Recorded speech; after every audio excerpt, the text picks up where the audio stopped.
Welcome to the Town of East Gwillimbury's electronic meeting. Given this virtual meeting is incorporating new technology, we ask all participants and viewers to be patient. This time, I will call the meeting to order and ask the clerk to conduct the roll. Thank you, Madam Mayor. I'll ask each member to confirm their attendance verbally after I call their name. Councillor Crothers, are you present? I'm here. Councillor Crone, are you present? Present. Councillor Roy Clemente, are you present? Present. Councillor Persicini, are you present? Yes. Councillor Morton, are you present? Yes. Councillor Foster, are you present? Present. Madam Mayor, confirm that all members are present and you can have quorum. Please continue. Thank you very much. On Wednesday, April 30th, a military helicopter crashed to the Mediterranean Sea, taking the lives of 6 Canadian Forces military personnel. Flags at all town facilities have been lowered to half-mast as to show a sign of respect and support. On behalf of council and staff, I extend our deepest condolences to the families of those lost. Please join me in a moment of silence.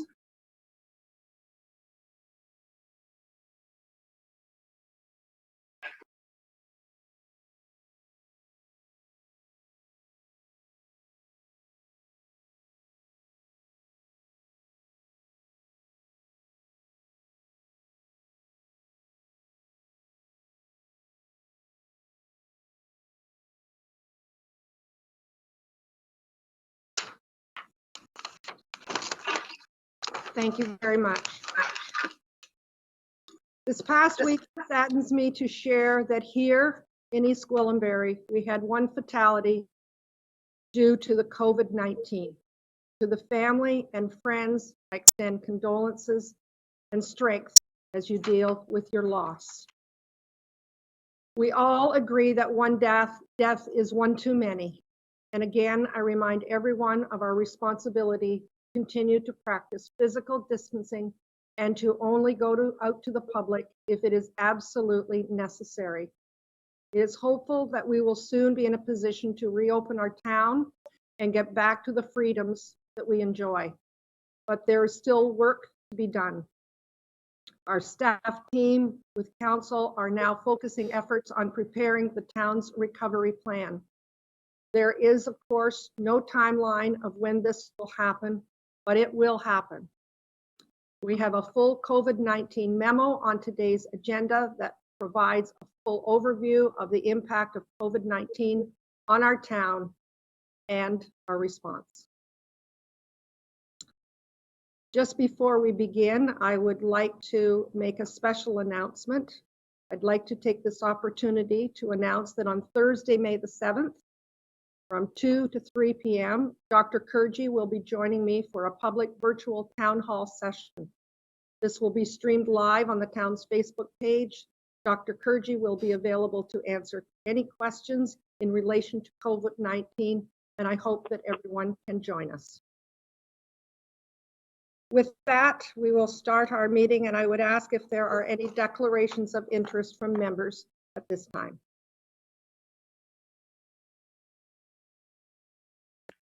Madam Mayor, I'm not seeing any declarations, but Councillor Crothers has a comment. Go ahead, Councillor Crothers.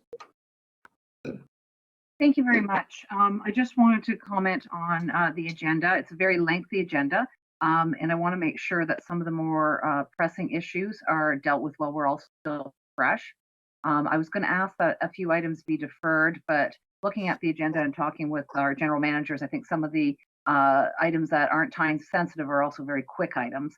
So instead of asking for items to be deferred, I would instead like to ask that item R, our closed session, be moved up right after perhaps adoption of the minutes so that we can deal with those important issues while we're all still fresh. Thank you. Are there any comments, questions?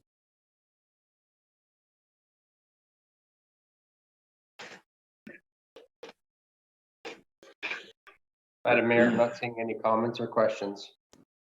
Are you making a motion to that effect, Councillor Crothers?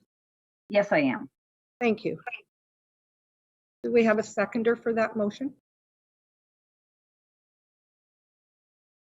Madam Mayor, it's seconded by Councillor Roy DiClemente. Thank you. Mr. Clerk, could you conduct the vote, please? Thank you. Councillor Roy DiClemente, or Councillor Crothers, how do you vote? In favor. Councillor Roy DiClemente, how do you vote? Yes. Councillor Crone, how do you vote? Yes. Councillor Foster, how do you vote? Yes. Councillor Morton, how do you vote? Yes. Councillor Persichini, how do you vote? Yes. Madam Mayor, how do you vote? Yes. That motion is carried. We'll move closed session just before item, just after the COVID update. Madam Mayor, back to you. Thank you very much. And moving to item D, we have several updates regarding COVID-19. The first item is an administration memorandum, COVID-19 update number 3, which will also include a couple of additional verbal updates. Can I please have a mover and seconder for the recommendations as presented on the agenda, including the verbal updates? I'll move it. So moved, Madam Mayor. Madam Mayor, I have it moved by Councillor Persichini and seconded by Councillor Morton. Thank you. I'll now call on CAO Webster to provide a brief overview of the memo. Thank you, Madam Mayor, and welcome elected officials, staff, and the public to our third virtual council meeting. Today, we have been spending a lot of time on this important matter, the COVID-19 update, and actually have some good news in our memo, and some positive results are starting to happen, so I thought we'd share them today. The memo that leads this off is 6 pages, and I'll just briefly go through some of the key highlights. Number one, the region opened its forest tracks to the public several weekends ago, and it was something that was encouraged by the medical officer of health. This council, on the 21st of April, passed a resolution, and it did not sit that resolution. It went to the Lake Simcoe Conservation Board that Friday. And last Friday, in conjunction with CAO Michael Walters, I signed an agreement, and we opened the Nokita Trail system through our community at 5 o'clock last Friday. Results over the weekend were fantastic. We had a number of very positive feedback. We had staff. As a matter of fact, we had our solicitor on a bike riding around, helping to see if there was enforcement issues. And as a matter of fact, people were by and large, I mean the majority. We had very few issues, if any at all, and no complaints. So it looks like people are taking the lessons about social distancing seriously while still enjoying the outdoors. So that's just fantastic news for the town. A number of other things. We've upgraded our recycling coach application. As we all know, people are still cleaning out their basements and garages, so we're helping them do that. We've launched a community support hotline. We're one of the first municipalities just to help all people, not just small businesses or certain individuals. It's to help all our residents navigate these unclear times. Our communication strategy is very robust. We're using newer techniques and some of the older ones. If you drive along Green Lane, you'll see a board up encouraging folks to get engaged in our 404 secondary plan. So a little bit of the old techniques, but also a lot of the social media. Our IT and automation and business advancement initiatives continue. We had a second staff town hall that had 146 of our employees attend, Madam Mayor, last Wednesday, and the mayor and myself provided an update on behalf of what's happening and where we're heading. Our Parks and Recreation group have set up a health and active living challenge, and we are working on a number of other ones. Our council asked, can we make Wi-Fi available at our facilities? And we're currently working towards, by the end of this week, having 3, if not more, of our facilities much more enabled so people can utilize the Civic Center and our 2 library areas. We're also looking at our sports complex as being areas where people can, in their car or recreate outdoors in good weather. to utilize town supplied Wi-Fi. Our food pantry had another successful initiative. That's a library-led one with Angela Ramsey, our CEO. And on April 25th, served over 50 individuals with assistance. As you've mentioned, Madam Mayor, we're taking Dr. Kurji's offer, and this Thursday we're going to have a town hall with Dr. Kurji for 1 hour, and everyone's invited to join via Facebook or Teams. And the final one comes down to dollars. As you're aware, we've had Warren Marshall working diligently, and at this point in time, we've provided for anybody that needs assistance over the next little while, 90 days relief. This memo is going to be rectified for the public record. Right now, it says that the region has offered 90 days. Warren did check, and the region has offered till end of year for all payments, income based. What I can tell you is our statistics at this point in time, of our 13,000 property tax accounts, we've had about 40 inquiries for deferral, and I believe 20 people have actually asked for deferral. So to us, it's something we've got to stay on top of. Warren has indicated to me that he would like to continue to review the statistics that are coming in and report further to council, likely in the June timeframe. Our next bills are not due till August, and maybe we could come in with a more tactical update at that point in time. So that's the overall memo update, Madam Mayor, and I would be open for any questions from council. And other than that, we would move to the various reports, the COVID update reports, and I'd like to just do a little brief overview and then pass it on to the subject experts from the COVID team that wrote those various reports. Thank you very much, Mr. Webster. Are there members of council have any questions or comments regarding this update?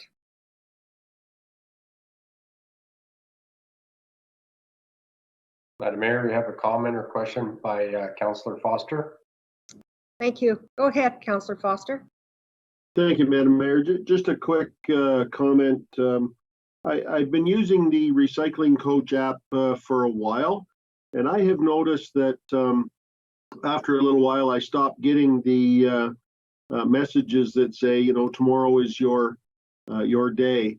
And I've had to reload it a couple of times. I wonder if there have been any other comments about that.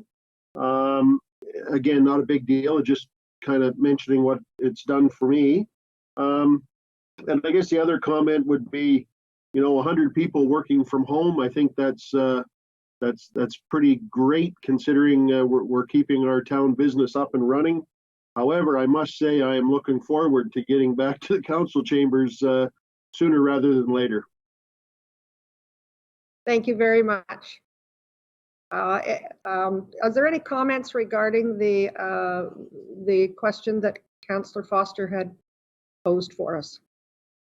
Madam Mayor, I would suggest I'm having the same issues, Councillor, with regards to the app not sending me the notifications ahead of the event. Sometimes I get them the day after pickup. So I think it might not just be you. So I think we'll ask staff to take a look at the app to make sure that it's working properly for all of our residents.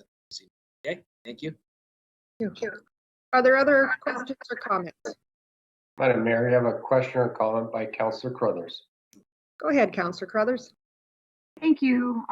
It's about the library. I'm the Wi-Fi access at the library and other town facilities. I'm glad that we are working on that. But every time I drive by and I see those barricades there, I'm not sure we need a full report or a full investigation just to move those barricades out of the way to allow people who need access to have access. So I'm hoping that we don't need to wait another 2 weeks just to get someone to go in and move those barricades. If we're looking at upgrading and that sort of thing, that's all wonderful. But you know, for the people who need the access to Wi-Fi now, we have barricades in place for that, and that's putting some of our residents at a disadvantage. So I'm hoping that maybe we can remove the barricades ahead of having a full report and everything on all the different things we're going to be doing around this. Comments, Mr. Webster? Madam Mayor, we did provide direction from the COVID group this week to enable the parking lot. So we're not going to wait another 14 days for that to happen. And I understand That should be happening sooner rather than later, and so should the enabling of the technology. Maybe Mr. Karmazin could indicate the exact time when we're going to designate larger areas. I don't know if we're opening full parking lots, but I think we're going to open designated parking areas within the facilities. Mr. Karmazin, could you speak to that, please? Thank you. Through you, Madam Mayor. That is correct, Tom. We are looking at enabling the parking lots and opening up the parking lots for some parking and walk-up access. The issue is the signal strength. So right now we're working with IT to provide an appropriate signal strength so we can demarcate those parking lots and provide the service. As far as timelines, we're hoping to have it as early as mid to late next week. Thank you very much. Mr. Karmazin, I wonder if you could let council know when we are up and running with that, please? Through you, Madam Mayor, absolutely. I acknowledge that and I've noted that. Thank you. Thank you. Are there any other questions for members of council? Madam Mayor, I'm not seeing any further questions or comments. Okay, thank you. Then we will vote on the recommendation as presented. Mr. Clerk, could you conduct the vote, please? Thank you. Councillor Persicini, how do you vote? Councillor Persicini, how do you vote? Yes. Councillor Roy Clemente, how do you vote? Yes. Councillor Crothers, how do you vote? Yes. Councillor Crone, how do you vote? Yes. Councillor Foster, how do you vote? Yes. Mayor Hackson, how do you vote? Yes. Councillor Morton, how do you vote? Yes. Motion's carried. Madam Mayor, back to you. Thank you very much. We'll move on to item D2, administration memo with enforcement update. Could I have a mover and a seconder, please? I'll move it. Thank you. Madam Mayor, it's Madam- moved by Councillor Persicini, seconded by Councillor Crone. Thank you. Mr. Webster, could you please provide a brief overview of the memo, please? Thank you, Madam Mayor. I'll provide a brief update. We have been in constant contact with senior YRP officials throughout this process, and they have taken the liberty of providing us statistics of not only for our community, which are in an appendix to this update, but as well York Region in general. What I can tell you is York Region Police are using this particular initiative as first-line responders to build goodwill. And they're building goodwill as a number one. And their second mantra at this point is education is their second goal. They've indicated when they do go to sites and ask people to cease and desist, largely people, when police knock at your front door, cease and desist. I think the statistics indicate there's been one ticket where people basically wouldn't listen, and I just provide that for an update. The only other commentary I'll make at this time is 2 municipalities in York Region have passed very aggressive social distancing and enforcement bylaws, and police are indicating that they feel that they're unenforceable. Those communities, one's a larger community and one's a neighboring. I will now pass it over to Mr. Horner, who with his staff have prepared this update for any other things that they think is pertinent, and then we'll have questions from council. Thank you. Thank you, Madam Mayor. Thank you, CAO Webster. I just wanted to let council know that we're trying to respond to some of the community concern that we're hearing about activities on the weekend by ensuring that we've got officers scheduled to work on the weekend. So we have officers available on Saturday and Sunday that are able to respond to in any event that should it arise. So wanted to give you that assurance. I also wanted to let council know that I spent time in all of the EG communities on Saturday afternoon, riding the trails, and then also kind of visiting visiting the communities. And I just wanted to say how really impressed I was with our residents on the trails. It was obvious to me that people were observing social distancing, and we're very happy to be able to use the trails. So it was great that we were able to offer them the full Nokita. And in the urban communities, yes, I noticed that there were some birthday parties kind of happening, but even then, I could tell that yes, there were cars in the street, but people were doing their best to observe social distancing, but still celebrate the things that are important to us. So I just wanted to provide council with that feedback and my experience in town on the weekend, and I'm very happy, of course, to answer any particular questions that council may have. Thank you, Mr. Horner. Are there members of council that have questions or comments at this time? Madam Mayor, you have Councillor Crothers with a comment or question, followed by Councillor Crone. Go ahead, Councillor Crothers. Thank you, and I appreciate the trail being opened up. I think our residents needed that, so I really appreciate the advocacy that went into that. I have two comments. One is the memo. The last line of the memo says that the Nokita Trail is closed and the parking lot is closed. I think that's probably because the memo was written before the opening, but the memo is dated today. So just for the record, it'd be good if that was just corrected, so that anyone who goes back into our minutes can see that that aligns with what's actually happening.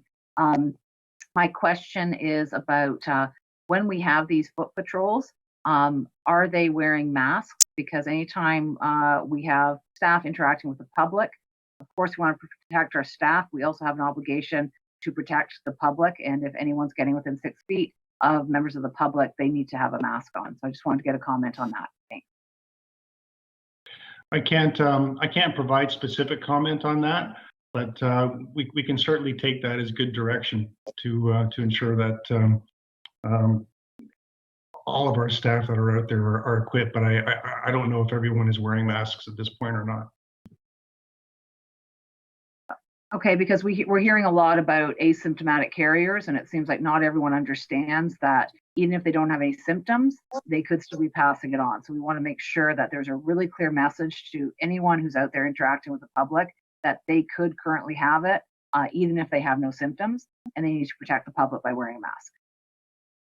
I'll certainly review that with the entire team. Thank you. Councillor Crone. Thank you, Madam Mayor. I certainly, for you too, Mr. Horner, I appreciate the update and all the fine work you're doing. Spending your weekend making sure that everything is tip top. Appreciate that. I think, as a community, we've done a really good job of adhering to the guidelines. Certainly our numbers, local transmission speak to that. I think as of last Friday, we only had 2 cases of infection through local transmission, so that's very good. So I think the majority of us are adhering to the physical distancing guidelines. I certainly would hate for us to go to the route of a snitch line. I just find that odious, doing that. I don't think that's how you build community when you have neighbors ratting on neighbors. I don't think we're there yet. But what I would just like to know that we've got a distinction where someone that's having a friendly chat or beverage over the neighbor's fence, to me is low risk. But we egregious breaches of physical distancing that we do enforce the guidelines. Welcome your comments on that. In the discussions that I've had with the officers, that is certainly the intent. I know we talk a lot about education, and yes, of course, education is always the first step. But if ever there was an egregious infraction, certainly, I think the expectation would be for the officer to lay the charge, but it's not something that has been reported to me as being a problem. Thank you. Are there any other questions from members of council? Madam Mayor, I'm not seeing any further questions or comments. Thank you. Then we'll have the vote on the recommendations as presented. Mr. Clerk, please. Thank you, Madam Mayor. Councillor Persicini, how do you vote? Yes. Councillor Reddy Clemente, how do you vote? Yes. Councillor Crothers, how do you vote? Yes. Councillor Crone, how do you vote? Yes. Councillor Foster, how do you vote? Yes. Mayor Hackson, how do you vote? Yes. Councillor Morton, how do you vote? Yes. Motion carried, Madam Mayor, back to you. Thank you very much. We now are moving into item D3, Administration Memo, COVID-19 Update, Business Support and Recovery Strategy. Could I have a mover and a seconder, please? So moved, Madam Mayor. Thank you, Councillor Morton. And a seconder? Madam Mayor, it's moved by Councillor Morton, second by Councillor Crone. Thank you very much. I'll now call on CAO Webster to provide a brief overview on this memo.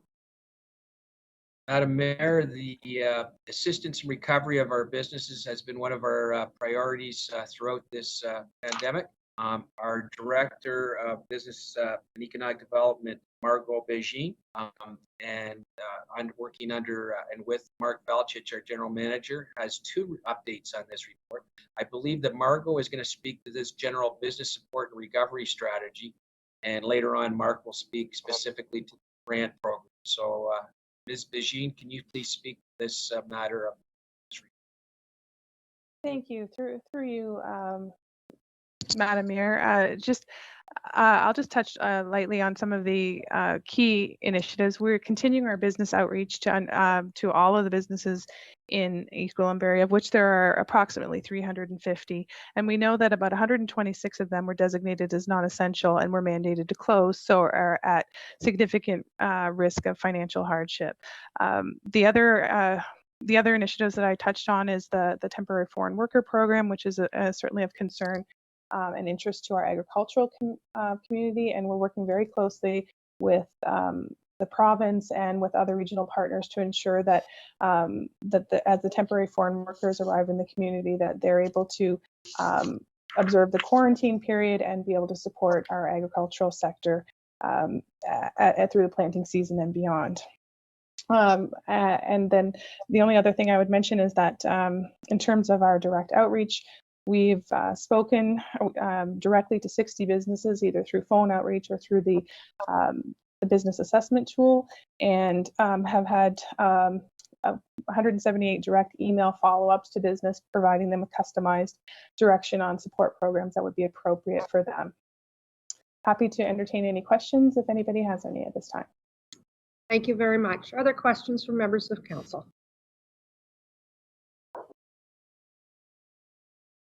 Madam Mayor, I'm not seeing any questions or comments. I just have one. I'm wondering how many farms we have that are expecting foreign workers under the program. And since the report was written, have some of the issues been sorted out yet? We have 6 farms in I think 16 different locations. That's where they'll be housed. That we'll be expecting temporary foreign workers this season. A small number of them have already arrived for some of the early planting seasons. The bulk of them are expected to arrive this month. We have made a little bit of headway with respect to the requirements for PPEs and social or distancing while they're working. We don't yet have provincial direction, but the York region has taken the lead in providing guidance that aligns with what other provinces are doing and what the agricultural sector is doing sort of nationwide. So we have, I think we have a strong plan in place in the absence of specific direction from the province. Thank you. Well, we'll hope that that gets sorted out. I know that many of our farms that have people coming rely on them year after year for working. So we'll hope that that happens sooner than later. Thank you. Are there any other questions? Seeing none, we call the vote, please. Thank you, Madam Mayor. Councillor Morton, how do you vote? Yes. Councillor Persicini, how do you vote? Yes. Councillor Roy DeClemente, how do you vote? Yes. Councillor Crothers, how do you vote? Yes. Councillor Crone, how do you vote? Yes. Councillor Foster, how do you vote? Yes. Mayor Hackson, how do you vote? Yes. That motion's carried. Back to you, Madam Mayor. Thank you very much. We're now at item D4, Administration Report, Preliminary Financial Impact and Staffing Analysis. Turn that over to you, Mr. Webster, please. Thank you, Madam Mayor. This is a first report of probably which will be several on this matter. And we're very fortunate. We have a top-notch team that's working on this initiative. And we've compared with our other municipalities. What I can tell council right now is one of the largest themes moving ahead right now from larger urban region municipalities is the need for financial assistance currently. And those are the municipalities that are running significant transit systems and have public health as their one of their primary mandates. And believe me, those areas in York Region are suffering, and those programs are operating in high deficits of the magnitude of millions of dollars a month during this pandemic. We're fortunate given our mandate, and one of the things is at this point in time, you reflect on, quite often we say to ourselves that we don't have debt and that we have the lowest tax rate in York Region. And I think it's reflective of our position right now, and pretty proud that we don't have a line item called debt servicing, which the large majority of municipalities in North America have. And as well, the most impacted areas here have been clearly in our community parks, recreation, and culture. I think we've made it throughout this initiative till now. Our facilities being closed and our programs being canceled are primarily on these value-added functions provided through those areas. And believe me, those areas are some of our most highly subsidized areas too. That's about being a full community and a complete community, is you use your general tax base to fund these programs. And so what you'll see in this analysis is actually very surprising. Not operating our library services during this time period has actually saved us money. You know, it's tough to say, but our staffing levels at this point are so modest that we've had no full-time layoffs. You'll see Appendix A here. Approximately half of our full-time staffing, or 56 people, maybe not quite a half, maybe 40%, have been dedicated, not entirely, but to other initiatives, including our COVID-19 control group. Continues to wear two hats. One is SMT. We have 12 folks that are also been for the last several months focused on this COVID-19, managing the response from town administration.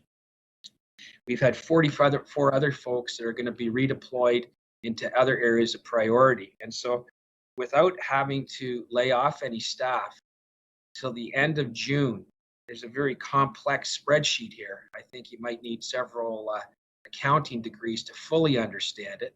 But I can assure you the folks that have put it together have great knowledge. And till the end of June, our position of the region or of the town at this point is we're in a net zero position. We have really no impact. We haven't been able to provide the services, but we haven't incurred the costs.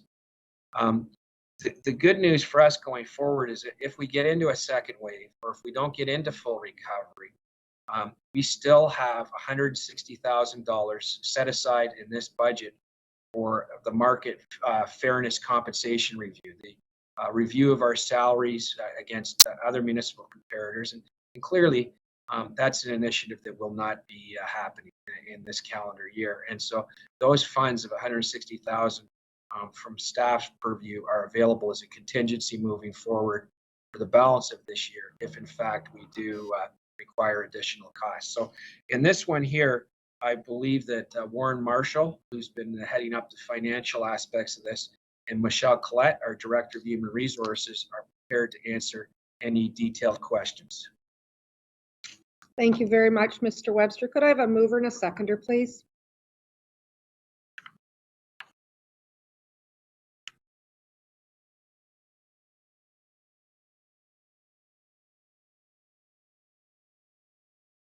It's moved by Councillor Crone, Madam Mayor, seconded by Councillor Foster. Thank you very much. Are there questions from members of council? Madam Mayor, you have a comment or question by Councillor Roy DeClemente, followed by Councillor Foster. Thank you. Go ahead, Councillor Roy DeClemente. Thank you, Madam Mayor. Just more of a comment more than anything else. I think CEO Webster mentioned that we were not doing library programs, and I think it's actually the opposite. All of our library programs have been moved to a digital or virtual format.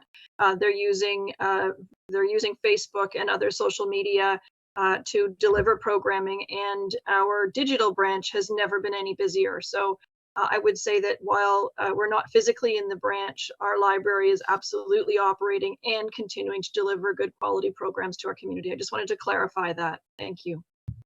Thank you very much. We sometimes forget when we don't see the doors open, but I know they're doing a great job. Councillor Foster.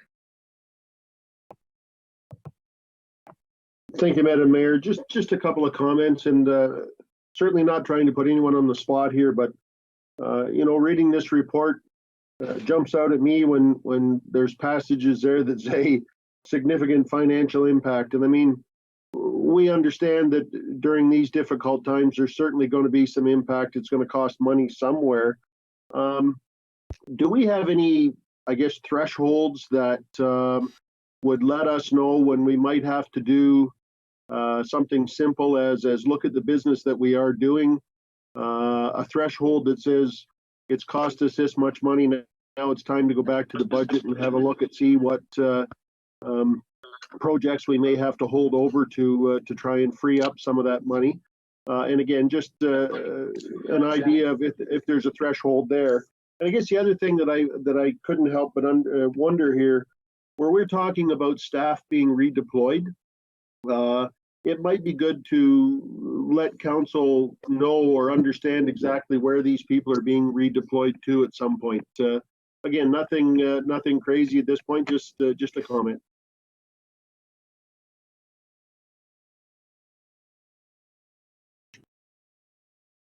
Mr. Webster? So twofold.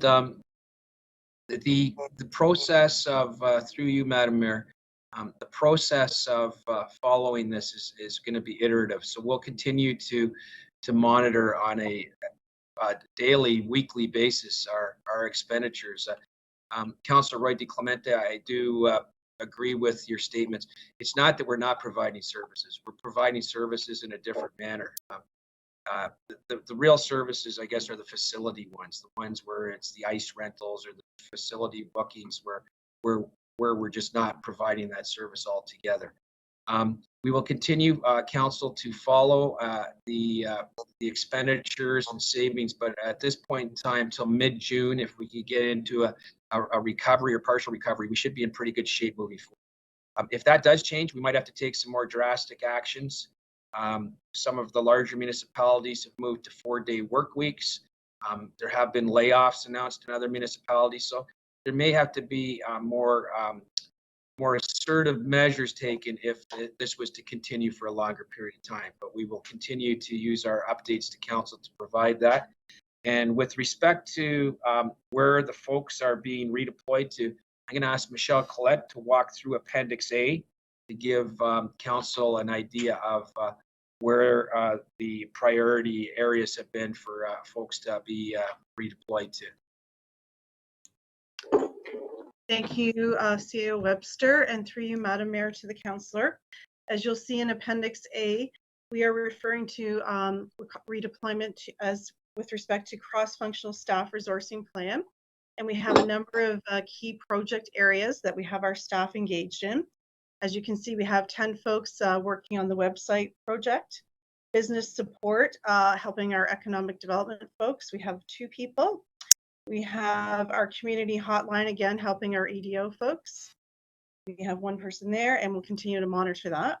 Employee engagement, working with the HR team. We have 3 individuals helping with our EAP programming and plans. As mentioned, we are having a recovery plan steering committee. We have 7 folks on that, and we have a recovery subcommittee. We have 7 right now, but we will continue to grow that plan. And I know Chief Mackenzie will be speaking to that report later in the agenda. As far as redeploying folks into different functions and positions, In the parks area, we have 11 individuals that this week have been redeployed, retrained, and are in some new roles. And in IT, we have 3 folks. So as CAO Webster said, approximately 56 employees have been put into what we'll call cross-functional staffing resourcing plans. Happy to answer any other questions, Councillor. Thank you. Thank you very much. Are there other questions? Madam Mayor, you have a question or a comment from Councillor Crothers. Go ahead, Councillor Crothers. Thank you. Thank you, Councillor Roy Clemente, for mentioning about the library programs, because that's sort of the crux of what I want to comment on. I think we need to look at what our role is as a municipality. We're providing services to our community. We're in very unprecedented times, but it doesn't mean we don't continue to support our community and provide support for our community. So there is, when we talk about potential layoffs down the road, that makes no sense to me. We are collecting tax money to provide services to our community. We need to find a way to provide those services given the current conditions. So if things continue, we need to be providing more services to our community, not less. So I would not be in support of ever laying off any of our full-time employees while we're still collecting taxes from taxpayers. We just have to find a different way to provide the support that we normally provide for our community. Libraries do a fantastic job of that. And I think we just need to be thinking outside the box to make sure that all of our full-time employees are finding a way to still provide service to our community, given the current circumstances. I also wanted to ask about work from home. I think that it's wonderful that so many people are working from home. I think I mentioned this at our last meeting as well. I'd like to see some of that continue. Certainly in the short term, once things start to get lifted, let's not have everyone rush back all at once. If people are comfortable working from home and they're effective working from home, I think it's a great idea to allow them to continue to work from home. Takes pressure off of us as far as office space goes, or eventually needing new buildings and that sort of thing. So I'm really hoping that both the control group and FMT can take a look at ways to continue the work at home program for those who want it and those who are affected. Thank you.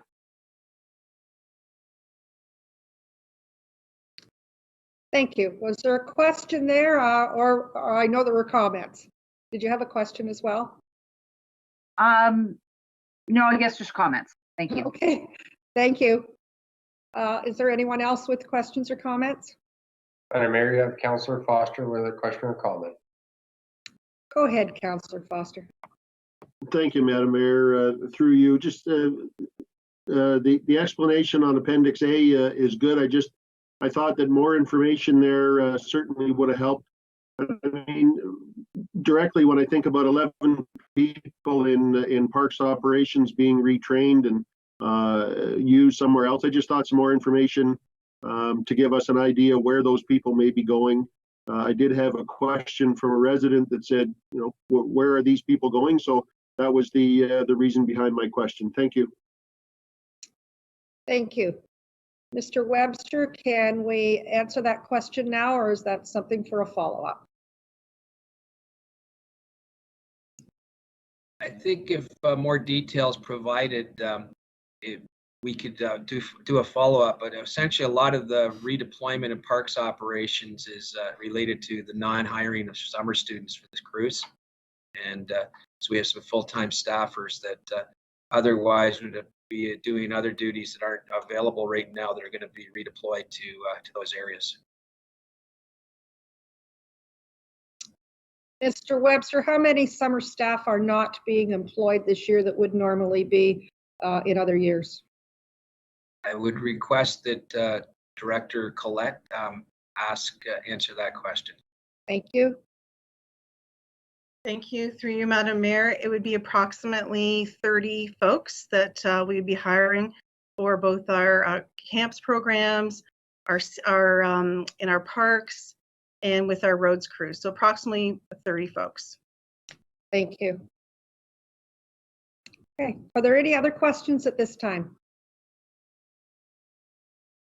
Madam Mayor, I'm not seeing any further questions or comments. Thank you. Then could we call the vote, please? Thank you. Councillor Crone, how do you vote? Yes. Councillor Foster, how do you vote? Yes. Mayor Hackson, how do you vote? Yes. Councillor Morton, how do you vote? Yes. Councillor Persicini, how do you vote? Yes. Councillor Roy DiClemente, how do you vote? Yes. Councillor Crothers, how do you vote? Yes. Motion's carried. Madam Mayor, back to you. Thank you very much. We are now at item D5, Administration Report 2020-03, and that's the COVID-19 recovery of town operations. Could I have a mover and a seconder, please? So moved, Madam Mayor. Thank you. I'll move it. Thank you, Councillor Persicini. And we will call on Mr. Webster, CAO, please, to provide a brief overview. Through you, Madam Mayor, this is a report that talks about the recovery of town operations. And we've established a subgroup with Chief McKenzie at the helm, and he has a number of people in our organization supporting him. And I'm going to pass it over to the chief to talk about the phased return to operations, which is, as Councillor Carruthers discussed, going to look different than how we worked before. We will be looking at more remote work, shift work, those types of things that many years ago we would not have considered, but are certainly working currently, and we'll continue to build on these innovative practices. So, Chief, could you please give us some thoughts on your program for the business or town operations recovery program?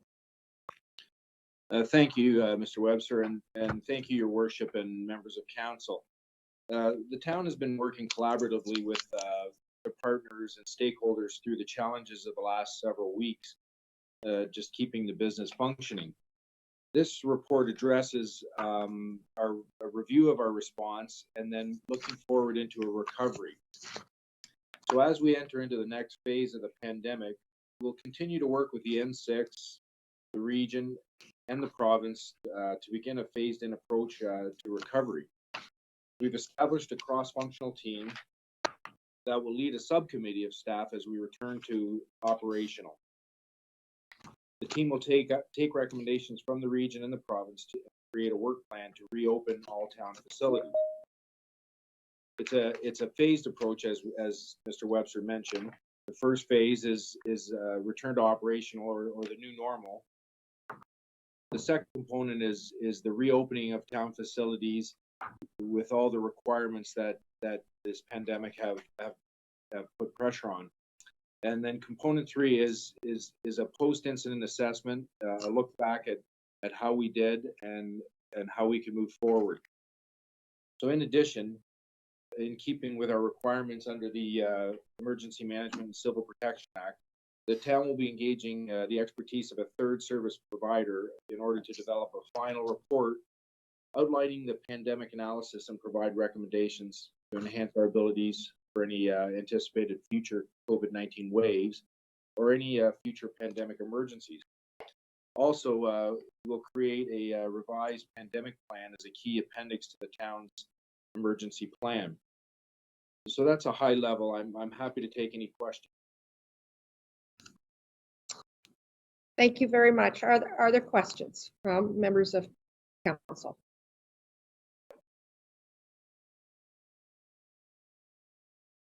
Madam Mayor, you have a question or comment from Councillor Roy DiClemente. Go ahead, Councillor Roy DiClemente.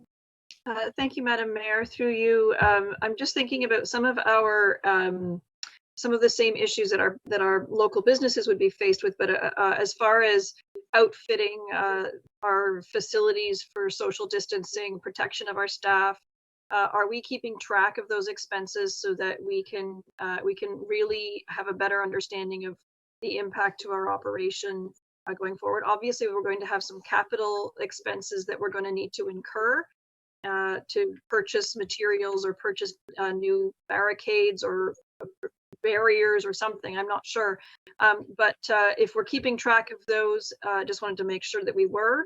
And I guess my question is, do staff need a resolution authorizing those expenditures ahead of time, or can they simply be rolled into an existing operations budget line?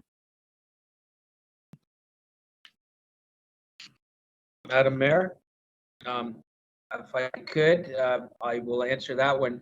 Yes, we are keeping track, and at this time, we're bringing this for council's information and knowledge, but we will tactfully take measures and keep track of all costs. So I don't think we need specific direction. I don't think there's any costs that we're going to incur at this point in time that would be unreasonable or beyond our budget scope.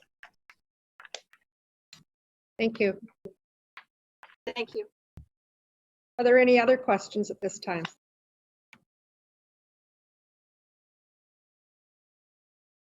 Madam Mayor, I'm not seeing any further questions or comments. Thank you. Then we will call the vote at this time. Mr. Clerk, please.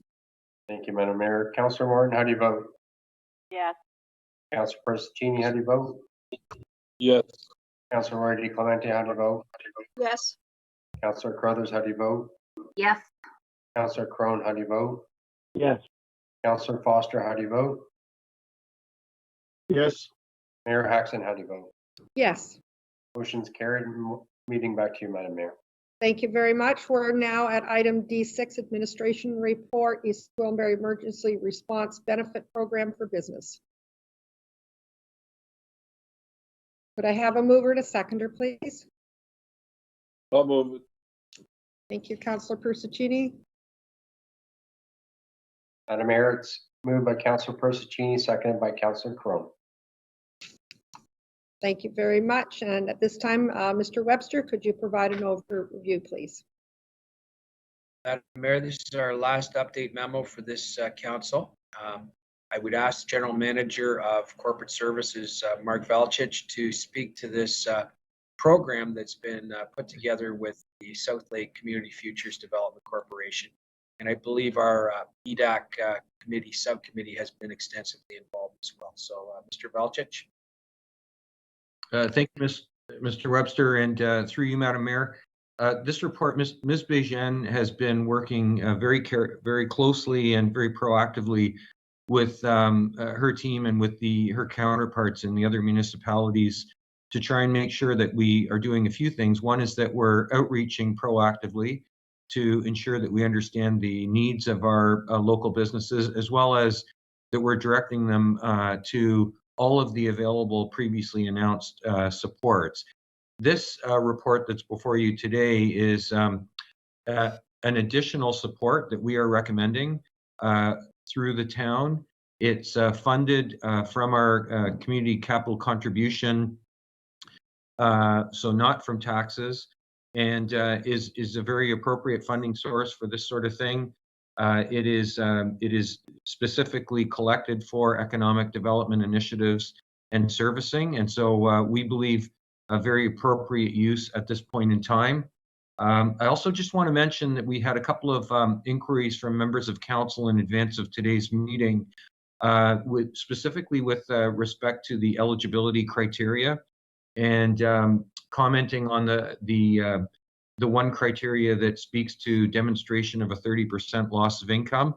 And I think the concern was what happens if we've got sort of businesses with what might be defined as lesser financial need, sort of jumping the queue in advance of those with greater financial need. So I just wanted to make very clear and reassure council that Ms. Bejene will be working with South Lake Community Futures to ensure that once that intake is completed, that those eligible applications will be sorted and prioritized in order of financial need and will be processed and granted accordingly. So those are all the comments that I have in terms of the overview, and certainly Ms. Bejene is available to answer any more specific questions if there are any. Thank you. Thank you very much, Mr. Valchich. Are there questions? Madam Mayor, you have a comment or question by Councillor Crothers, followed by Councillor Crone. Councillor Crothers, go ahead, please. Thank you. And thank you to Margot Mark for talking me through this and listening to the concerns that I raised. Just for everyone else's benefit, Margot got back to me with a detailed analysis of how the program might roll out that I wanted to share with others. She was talking about once the program's launched, having that 2-week window where it's basically what Mark has talked about, but she's put it out in very much detail, but collecting all the applications for making sure that they are eligible and then ranking them by need. And to me, that is so important so that we don't get anyone of lesser need jumping ahead of the queue. So based on her email and the discussions, as Mark has just laid out, I would like to add to the motion. I'm hoping it's just friendly to go in. I'm hoping that we have that up there. Good. So it's right after, as part of the second nugget there, adding in that funds be dispersed first to those experiencing the greatest income loss. And that sort of summarizes what Margot had said and what we just heard from Mark. And I'm hoping that by just making sure that's right in the criteria, then it makes it very clear to the public that that's what council is asking for.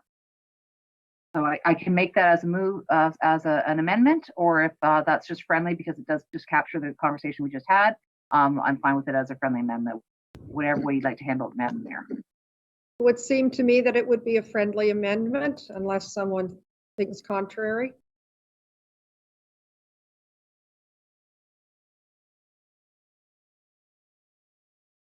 I'm not hearing anything different. Okay. Madam Mayor, Councillor Prestichini was the mover of that motion. I'm not hearing any comments from Councillor Prestichini on the amendment. So I think a friendly amendment is appropriate. Councillor Crone had a question or comment follow-up, followed by Councillor Roy DeClemente. Okay, Councillor Crone, please.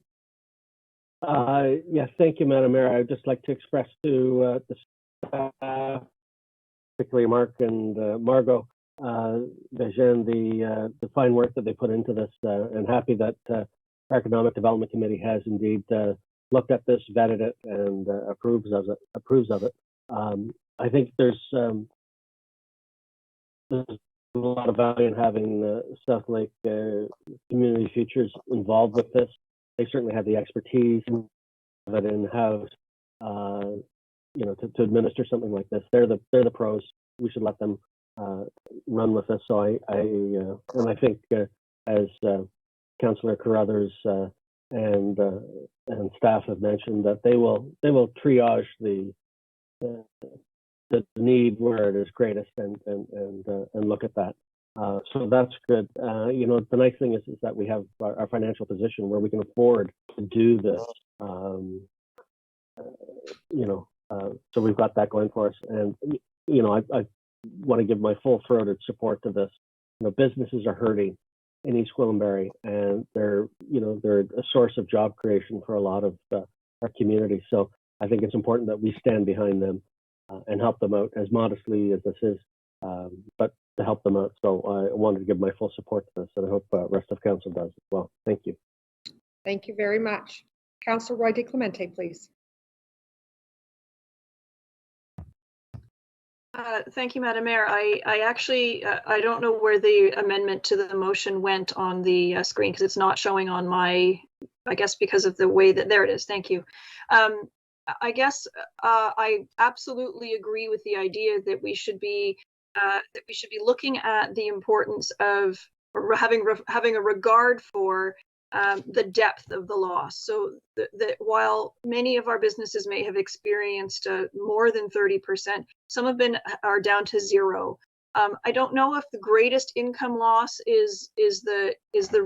should be the main criteria here, but that we have that mechanism, which is the intake period of, I think it was 2 weeks. There's an intake period, and that South Lake prioritize those that would have the greatest impact, I think might be the better way of putting it, just so that if somebody has a zero income because they're not able to sell at the farmer's market, that's a different story than a 0% increase, a 0% revenue because they're a hairdresser, they can't see clients, they've been ordered closed, and they have staff that are not able to, rent that isn't being able to be paid, and staff that aren't being able to be supported. So I want to make sure that we massage this correctly and that we're putting this where we have the greatest need. My concern is even that this may not even be enough. And yes, there are other programs available, but they're relying on other levels of government and other circumstances and other qualifications. Ultimately, this is of the 126 businesses that we've ordered that have been ordered closed. We are only going to be able to help either 25 to 50 of these businesses out of this money. So this is just a drop in the bucket. And I think we want to make sure that we're directing it. And we know that South Lake Community Futures is the experts in doing this on our behalf. And so I'm happy to have them administer it for us. But we just want to make sure that we're clear that it's being directed where it will have the greatest impact on our local economy and the employees and the employers that are in our community. Thank you. Thank you very much. Are there any other questions or comments? Madam Mayor, you have a comment by GM Velchich. Yes, go ahead, Mr. Velchich, please. Thank you, Madam Mayor, and appreciate the comments from the councillors. I'm just one minor suggestion I would make, which helps address Councillor Roy Clemente's point and still, I think, maintains the integrity of this resolution, would be that the funds be dispersed to first to eligible applicants experiencing the greatest need, because the eligibility criteria will make sure that although once they're eligible, we will prioritize by financial need, it first has to consider the general eligibility criteria. Thank you. Any questions or comments to Mr. Velchich's explanation?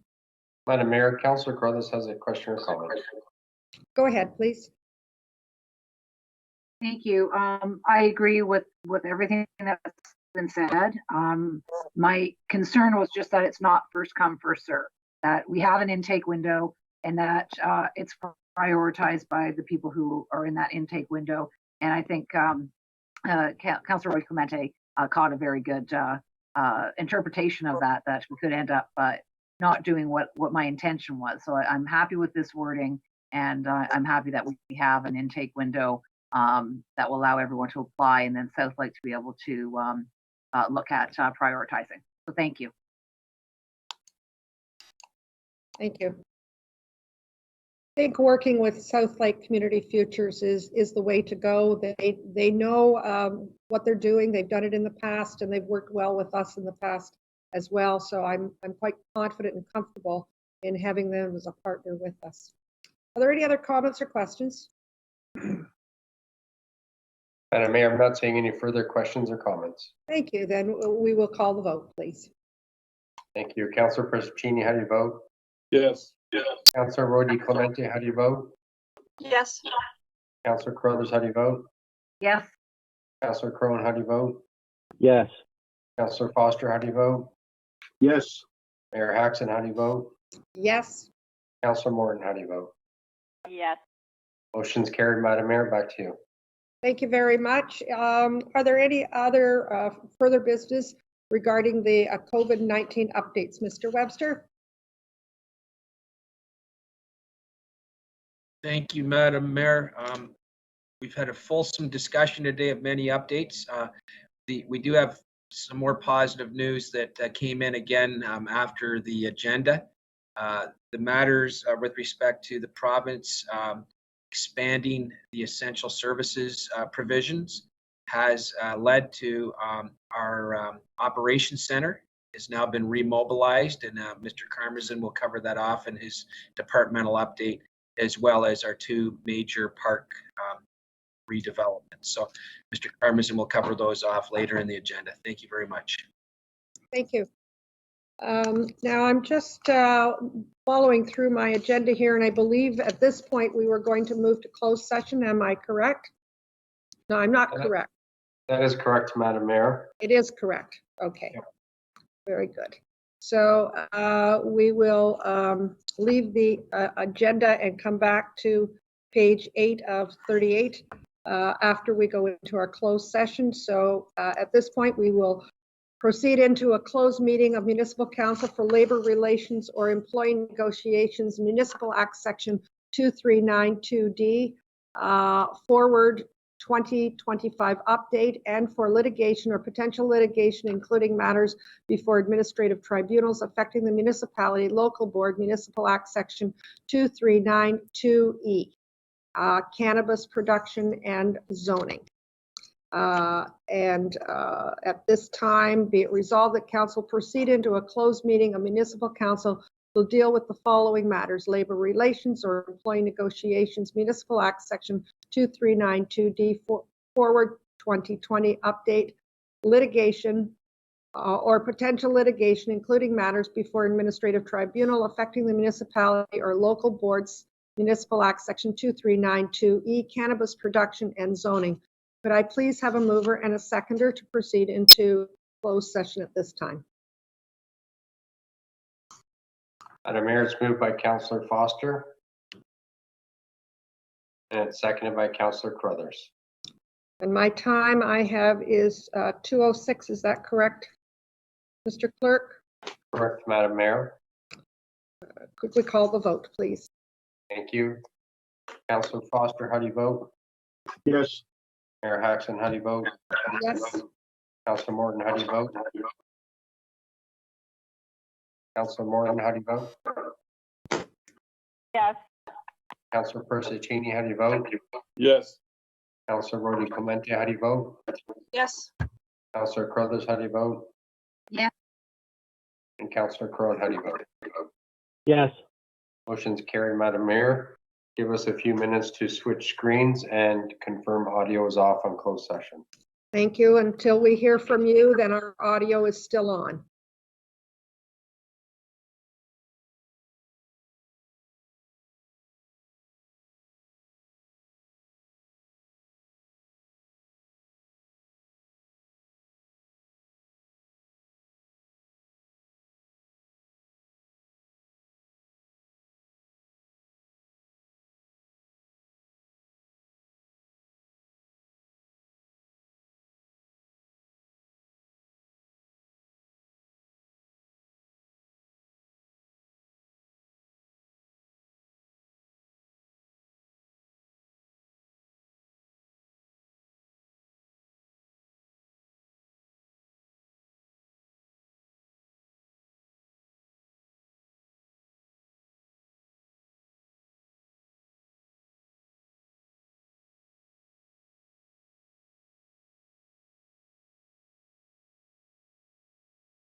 Thank you. We are now at item R2 to rise and report from the closed meeting of Municipal Council. Be it resolved that Council rise and report from closed meeting of Municipal Council at 2:52 p.m. and that Council endorse all directions provided to staff at the closed meeting of Municipal Council held on May 5th, 2020. Could I please have a mover and a seconder? Madam Mayor, I have moved by Councillor Crothers, seconded by Councillor Foster. Thank you very much. Mr. Clerk, could you conduct the vote, please? Thank you. Councillor Crothers, how do you vote? Yes. Councillor Crone, how do you vote? Yes. Councillor Foster, how do you vote? Yes. Mayor Hackson, how do you vote? Yes. Councillor Morton, how do you vote? Yes. Councillor Persicini, how do you vote? Yes. Councillor Rudy Clemente, how do you vote? Councillor Rudy Clemente, how do you vote? Yes. Motion's carried, Madam Mayor. Now you're back on item H1, adoption of minutes. And then we have a presentation from external consultants. Thank you. I know they've been waiting. So moving on, we're on item 8, adoption of minutes. We have our minutes from the April 21st electronic council meeting. Could I have a mover and a seconder, please? So moved, Madam Mayor. Thank you. Madam Mayor is moved by Councillor Morton, seconded by Councillor Foster. Are there any questions or comments regarding the minutes presented? Madam Mayor, I'm not seeing any questions or comments. Thank you. Then we will call the vote at this time. Mr. Clerk, please. Councillor Morton, how do you vote? Yes. Councillor Persicini, how do you vote? Yes. Yes. Councillor Rudy Clemente, how do you vote? Yes. Councillor Crothers, how do you vote? Yes. Councillor Crone, how do you vote? Yes. Councillor Foster, how do you vote? Yes. Mayor Hackson, how do you vote? Yes. Motion's carried, Madam Mayor. Please proceed. Thank you. We are now moving forward with our agenda to staff reports and memos, starting with item I, development services. We have 7 items listed on the agenda. First on the agenda, we have a presentation. Mr. Clerk, could you please introduce our presenter? Thank you, Madam Mayor. You have a number of consultants presenting on the East Gwillimbury Highway 404 Employment Corridor Secondary Plan.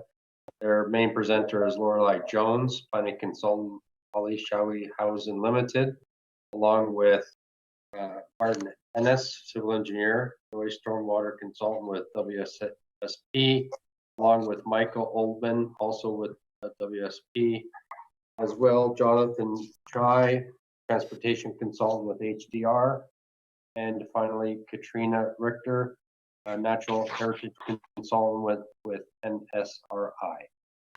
You may proceed, Madam. Thank you very much. Welcome, Ms. Jones and your team. You are certainly carving some new area for us. This is the first time that we've had a virtual consultant present to us. So welcome, good to have you with us. Thank you, Madam Mayor. Can everyone hear me okay? Yep. Okay. So I just wanted to provide a brief update on where we are with this study. It's a 3-phase study, and we are currently in phase 2. And so today we wanted to outline 2 land use options and provide some high-level information from the technical studies that have been undertaken. So next slide, please. The study area that we're dealing with is shown on the screen. So we're dealing with lands that are west of Woodbine Avenue, north of Green Lane East, east of Leslie Street, and east of Highway 404, and south of Mount Albert Road. The study area that we're dealing with contains about 485 acres of land in total, and we have about 288 acres of land that are developable by the time you take out natural heritage system and other kinds of features, which is about 116 hectares of land. Next slide, please. So one of the main things that we wanted to talk about today was that we have prepared 2 land use options as part of the phase 2 study. And so we just wanted to provide an overview of those 2 options. In both of the land use options, we are proposing to establish 3 employment land use designations. They are prestige employment, general employment, and mixed business employment.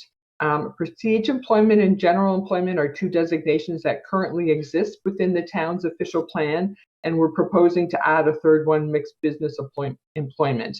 The mixed business employment is intended to provide for uses that support the more industrial uses within the employment area, the prestige and general employment types of uses. And so I'm going to go into that a little bit more further on in my presentation. So with respect to the 2 land use options, there are a number of things that they have in common. So first and foremost, they are using the same natural heritage system, which is based on field work that's being undertaken to identify the key natural heritage features and then provide for a 30-meter buffer around those features.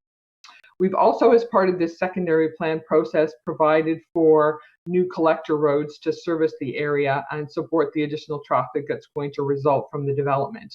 As part of that development of the collector road system, we have tried to avoid crossing the natural heritage system to the extent that's possible. One of the other things that's common within both of these land use options is that we are providing for a flyover across Highway 404 north of Green Lane. This is something that was identified in the region's official plan, and our traffic analysis has been undertaken, which looks at the necessity for it and also how it would then provide for an east-west collector road connection between Leslie Street and Woodbine Avenue. Another thing that both land use options have in common is the institutional designation for the Heritage Cemetery that's located on Leslie Street there. Some of the differences then between the 2 different options are that option 1 has 2 north-south collector roads that are shown between Highway 404 and Woodbine Avenue, and one of those roads connects directly to Mount Albert Road, so it goes from Herald up to Mount Albert. With respect to option 1, one of the other differences is that the hatched purple lines are the mixed business employment designation. And as you can see, we have some of that land is on Green Lane and some of it is on Woodbine Avenue. Within option 1, we also have more prestige employment lands and less general employment lands. With option 2, we only have 1 north-south collector road between Highway 404 and Woodbine Avenue. And so as a result of that, we have an ability to create slightly larger parcel sizes within this area. And within option 2, we also have the mixed business employment designation only located on Green Lane to sort of focus those types of uses there. Next slide, please. So here's an estimated employment that's likely to be generated from the 2 different land use alternatives. And you can see that they're fairly similar in terms of the expected employment. And this chart also indicates where the employment numbers are likely to come from. So you can see that mixed business employment is a fairly small portion of the estimated employment, which is intended to be, because it's intended to just be providing services to the things like the factories and the offices and the warehousing kinds of uses. And these numbers are based on assuming 45 people and jobs per hectare within the secondary plan area. Next slide, please. So as I indicated, one of the land use designations within the secondary plan area is prestige employment. And the pictures that you have on the screen right now are some representative pictures of what prestige employment typically looks like. So it's intended to have a high standard of architectural design, as you see in these photos. And it's generally located on sites that are more visible from major roads. One of the key differentiators between prestige employment and general employment is that prestige employment does not permit outdoor storage. It does permit a variety of land uses such as manufacturing, industrial, offices, and ancillary retail. But the difference between this and the mixed business employment is that there's a greater restriction on the mixed business employment in terms of the kinds of other sort of manufacturing industrial kinds of uses, whereas Prestige permits a greater variety of those kinds of things. But in the mixed business employment, that's where we're going to be encouraging the more supportive ancillary retail uses to be located. Next slide, please. These are some pictures of representative general employment kinds of uses. So within a general employment area, we would expect to be seeing warehousing, manufacturing, and industrial buildings. We do permit, as I indicated, outdoor storage within a general employment designation. The buildings tend to have larger footprints, but at the same time, they sometimes experience a lower employee ratio because things like employment warehousing doesn't generate as many employees. We have located them in the secondary plan in less visible locations, so they're located sort of more interior to the secondary plan area. And while they should have quality design, it's not going to be to the same level as we would see in the prestige employment area. Next slide, please. So then moving on, as I'd indicated, one of the things that's common to both of those is the natural heritage system. And so this is just a quick overview in terms of sort of giving you a better sense of where those natural heritage features are within the secondary plan area. The blue color represent wetlands. The green area along Highway 404 is a woodlot. And then we have various other features and connecting links that are being proposed within the secondary plan area. Next slide, please.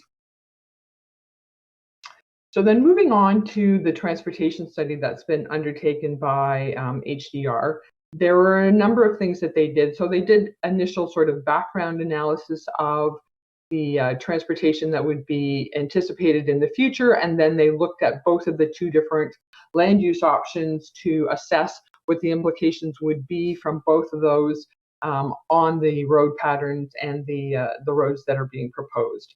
So one of the things that they did find was that significant congestion is anticipated on Green Lane. And so that's one of the reasons that the flyover of Highway 404 is being proposed, because it does help to relieve that pressure on Green Lane. And it also facilitates active transportation and transit. The other thing that they determined through their analysis was that there's only a need for one north-south collector road east of Highway 404, not two as identified in option 2. Next slide, please. So in looking at the various transportation elements that are going to be required as we move forward with this development of this secondary plan area, we have taken a look at, or the town's background work and transportation master plan has taken a look at some of the estimated costs, and these are only the town's costs for these facilities that we're talking about. So with respect to the Highway 404 flyover, we're assuming that it's going to cost the town about $8.5 million, and that's based on the assumption that the town is going to pay about a third of the total cost as identified in the town's development charges background study. Looking at the east-west collector road, separate from the flyover itself, the cost of building that road is about $11.2 million. The north-south collector road would be about $12.5 million, and then other collector roads and connections would be about $2.8 million, for a total estimated transportation cost to the town of about $35 million. Next slide, please. Analysis has also been undertaken by WSP with respect to water services that need to be extended to the secondary plan area. So water is going to come into the secondary plan via both Green Lane and Mount Albert Road. And ultimately, the region is proposing to build a regional trunk water main on Woodbine. So the intent is to be bringing water in from the west to service the secondary plan area. Next slide, please. With respect to wastewater services, they also have to be extended to the area. And the intent is to allow for as much of a gravity-fed system as possible. But when we get to the northern portion of the study area, there is going to be a need for a temporary pumping station on Woodbine Avenue. And that is indicated by the blue square on the secondary plan schedule that you see in front of you. Ultimately, there will need to be a permanent pumping station, and that's shown by the red square that's shown on this schematic plan in front of you as well. Next slide, please. So again, in terms of looking at the costs, and this is again just the town's costs that are estimated with respect to providing for water and wastewater services within the secondary plan area. Water main costs are expected to total about $13 million, including $5 million for the 404 crossing, $3.5 million for a local water main on Green Lane, and then other local water mains within the collector roads and so on that are being proposed. With respect to the sewer main cost, the estimate is about $23 million, which includes $6.5 million for the interim force main and pumping station, $7.6 million for the sewer main along Green Lane, and $9.5 million for other local sewer mains. Next slide, please. The study has also taken a look at stormwater, and based on the requirements of the Lake Simcoe Protection Plan, stormwater is proposed to be controlled on each site through low impact development options. And so we've got a couple of pictures that show bioretention swales, which are a form of low impact development. Other things include green roofs, parking lot storage, and those kinds of things. So there's not proposed to be new stormwater ponds being created as part of this secondary plan. Next slide, please. Utilities are also being considered as part of the secondary plan, and town staff and the broadband committee are working with the region and service providers to install fiber optics north along Woodbine Avenue to ensure that the employment area does have appropriate and reliable fiber optic access. Next slide, please. Noise study has also been undertaken and has identified that transportation noise is significant within the area, which, given that we have Highway 404, is not unexpected. And so noise mitigation will be required for noise sensitive uses within the secondary plan area. So that includes things like hotels or daycare uses. There are also existing residential uses within the secondary plan, houses that are there already. And so there will be some initial restrictions on some types of industrial facilities that are located within the minimum separation distance of those existing homes. So in certain areas, heavy industrial facilities would not currently be feasible because we wouldn't be able to mitigate enough of the noise. Next slide, please. Cultural heritage assessment has been done as part of this study. There are currently several sites within the secondary plan area. So there is currently one site that's designated, and that is a Sharon burying ground that's on Leslie Street. There are two other sites that are listed on the town's heritage register but are not designated yet. There's one on Leslie Street and another one that's on Woodbine Avenue. A third potential site was identified on Woodbine Avenue that's shown in blue on the plan in front of you as a potential. There have been further discussions with staff about that, and at this point in time, it's not expected that it will be added to the town's list of heritage properties, but it was identified for town's consideration. Next slide, please.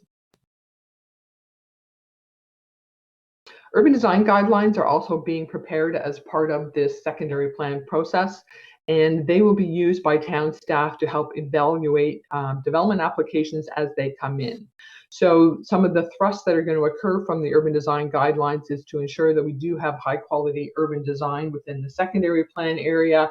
We recognize that it's obviously an employment area, but there's still an opportunity to create streets and public spaces that do encourage active transportation for employees or users of the area, and to create a positive impression of the town, particularly as this is a fairly gateway location as you're coming off Highway 404 at Green Lane. So it will look at urban design. The guidelines will be providing policies to address compatibility between land uses. They'll be addressing things like the road networks, the trails, and the open spaces. And they will provide for a variety of parameters to help staff then in evaluating those applications. Next slide, please.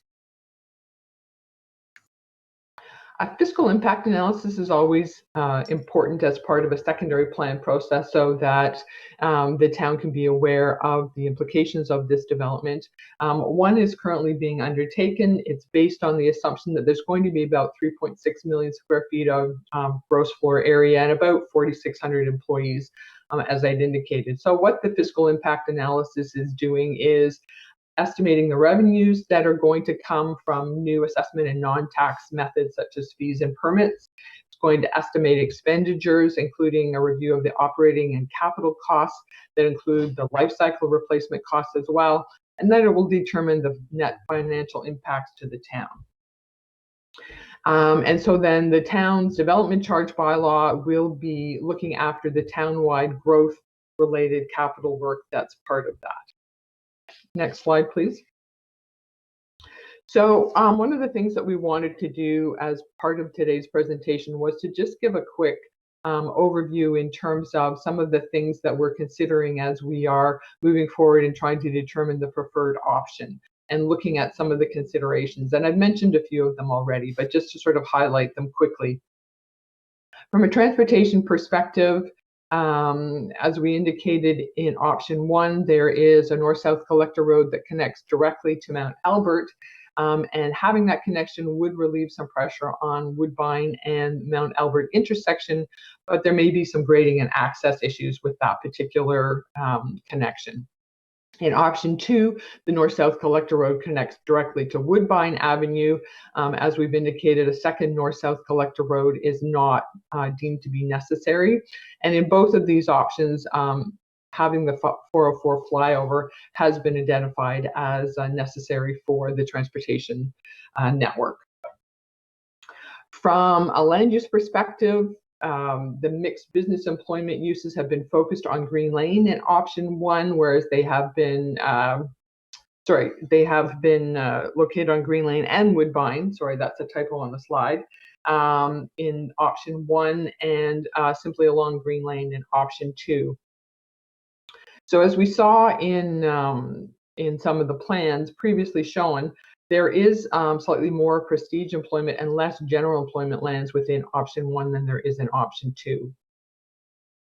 From an economic development perspective, the feedback that we've had from the Economic Development Department is that the inquiries that have come into them recently with respect to land that's available for development have focused a little bit more on general employment types of land uses.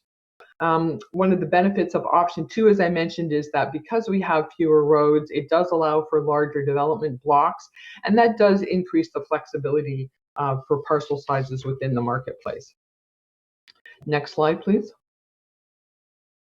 With respect to the natural heritage system, option 2 has fewer crossings of the natural heritage system, which therefore reduces the impact on the natural heritage system.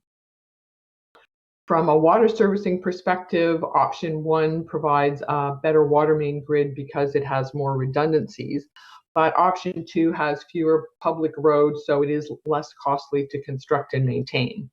With respect to wastewater servicing, both options require an interim pumping station at Mount Albert and Woodbine, as I mentioned.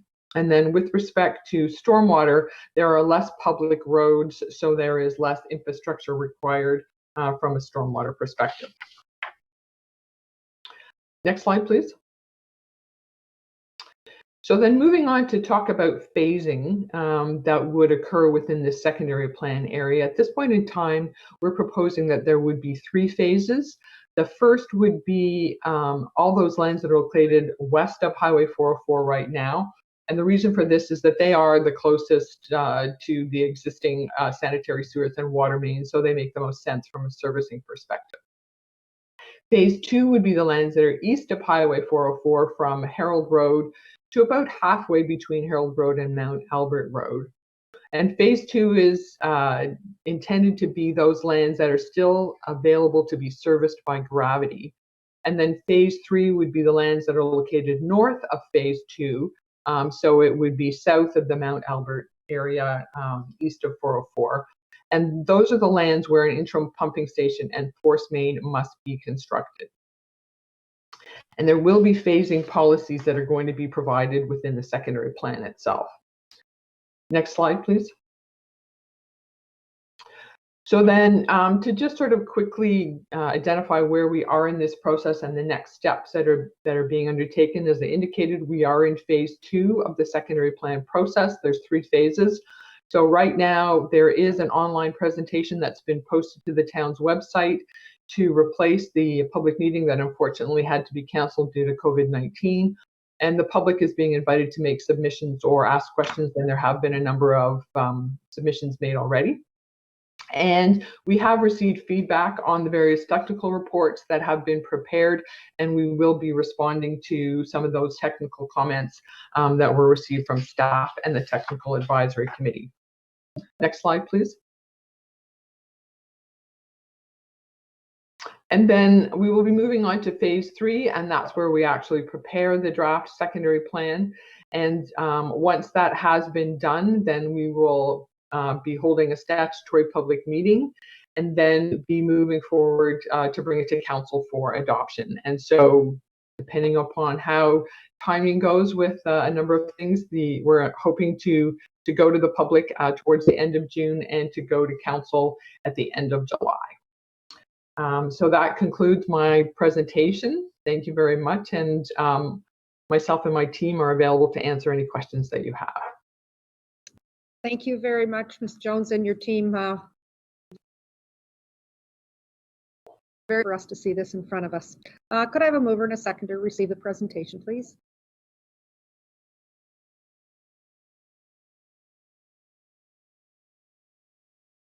Madam Mayor, it's moved by Councillor Roy DiClemente, followed and seconded by Councillor Foster. And Councillor Roy DiClemente has a comment or question. Thank you. Go ahead, Councillor Roy DiClemente. Thank you, Madam Mayor. I had quite a few. Obviously, this is the first time we've seen the 2 options presented to us. And I guess I got some of it, but not a full understanding of the difference between the 3 different kinds of businesses, the general, the prestige, and the mixed business. I get that prestige, the main distinction is that there's no outside storage, and that general might have a slightly larger footprint, but I'm not clear on the bigger distinction. Obviously, we want them all to have a high standard when it comes to architectural control guidelines.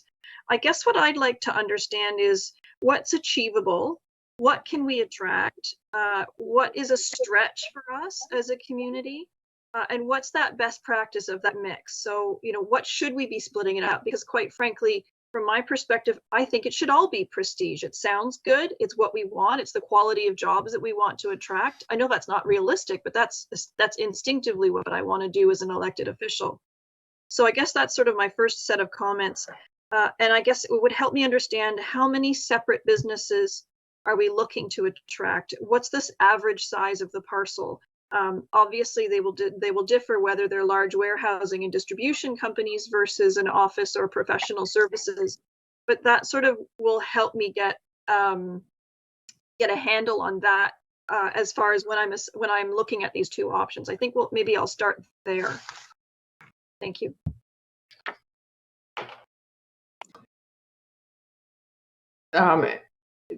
Through you, Madam Chair, in terms of the difference, I guess, between prestige and employment and the demand for it, as I indicated, I understand that there have been, somewhat more inquiries for general employment. These days, there is, generally speaking, within the marketplace, an interest in land for warehousing, and so I would anticipate that those would require fairly large parcels of size. And when I talk about large parcels of size, I'm thinking in the range of, 30 to 40 hectares can be a large warehouse requirement.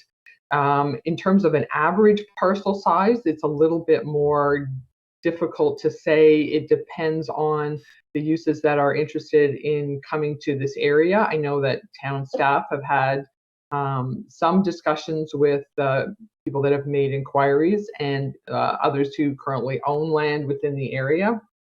I'm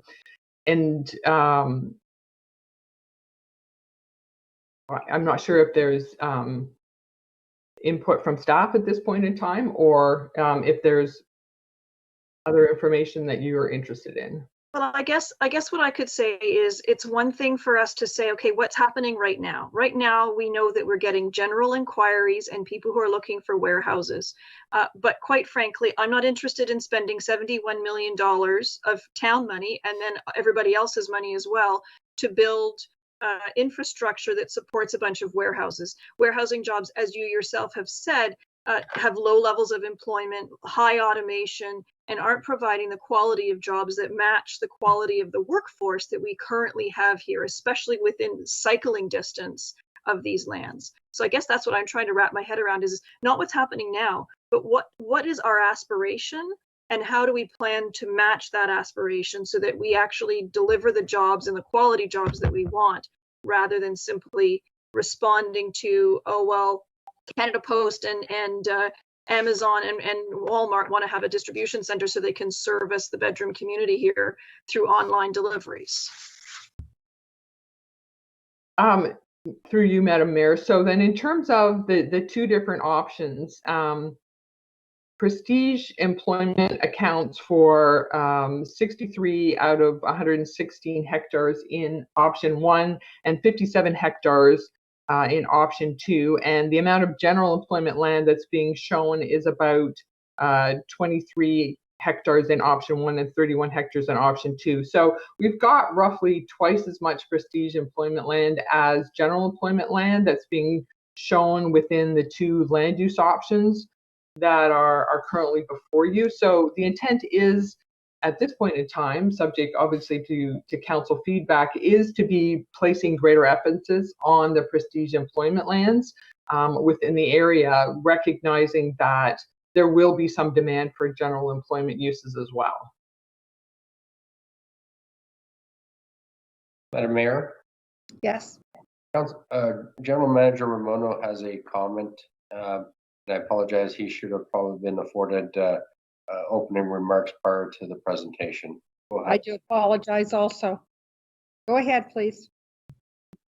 Thank you, Madam Mayor. No, through you, I just would like to add some comments with respect to the two land use options that we presented to council. Of course, we're interested in council's feedback. We're not necessarily looking for any recommendation from council or decisions today. We still have time, but just in my experience, just to add to Ms. Jones' comments with respect to the prestige and the general employment designation in these type of business parks. I mean, it is important to try and strike that balance. You want to be flexible. You want to try and have some lands designated for those more general, bigger footprint type of users, such as trucking firms, warehousing, larger manufacturing firms that do require outside storage. And then, of course, the prestige is important as well. There are smaller blocks, and we typically try and locate those along where they are visible along the highway frontage or woodbine. Those are just some general comments, trying to strike a balance. But again, we'll obviously take feedback from council as we continue to work through these the land use options when we do come back to council. Thank you, Mr. Ramuno. Very helpful. Other questions?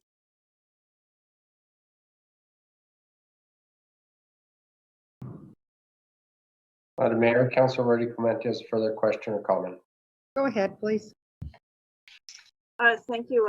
I'm just trying to work on the two options, and the way I was going at with that question was trying to understand the road fabric, so that, for example, in option 2, the north-south collector road curves up towards the top near phase 3 and meets Woodbine and does not attach to Mount Albert Road. So from trying to understand the prestige employment that is at the intersection of the 404 and Mount Albert Road, how would that be serviced from a collector road perspective? Would it just have access to Mount Albert Road, or could we loop that collector road around the natural heritage and act as if it were some sort of a service road along the 404? We've seen those service roads adjacent to 400 series highways worked to provide transportation, but also some visibility for that employer. So I really like the idea of the entire north-south collector running between Green Lane and Mount Albert Road. But I don't like the idea of bisecting the natural heritage area. So that was, sort of one idea, one consideration for me. The other thing was the presentation says that there are no new stormwater management facilities proposed, but both options are showing one up at the north end of that. Is that an existing stormwater management facility? How old is it? And is it something that we can, through the natural development process, through some of the other measures that are being considered for these lands, can we get rid of it and use LID or something else to not have that piece of infrastructure that requires significant maintenance in the long run? So maybe we'll start with those questions as suggestions and ideas. So, Madam Mayor, if I may, I'm going to suggest that our transportation consultant respond to the question about the roads, and that our municipal engineer respond to the question about the stormwater management ponds, if that's acceptable. That would be fine. Thank you. Good afternoon, Jonathan Chai from HDR here. Can you guys hear me? We can. Okay, thank you, Madam Mayor. Through you, Madam Mayor, in response to the question from Councillor Di Clemente, with respect to the possibility of connecting to Mount Albert Road alongside Highway 404, we have looked at it. There are traffic benefits in connecting to Mount Albert Road. However, there are some issues with respect to the grading of the land in the area, because Mount Albert Road currently goes on a downslope to go under Highway 404 at that location. So there would be some significant earthworks that would be required to provide that connection.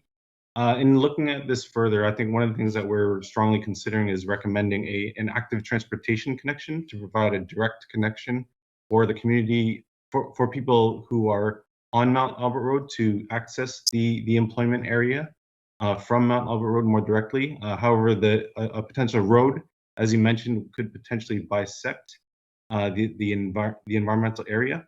And given all of those challenges, I think we're kind of considering that when we come up with our final recommendations here. So I hope that answers the question. Thank you. Councillor Roy Di Clemente, did that answer your question?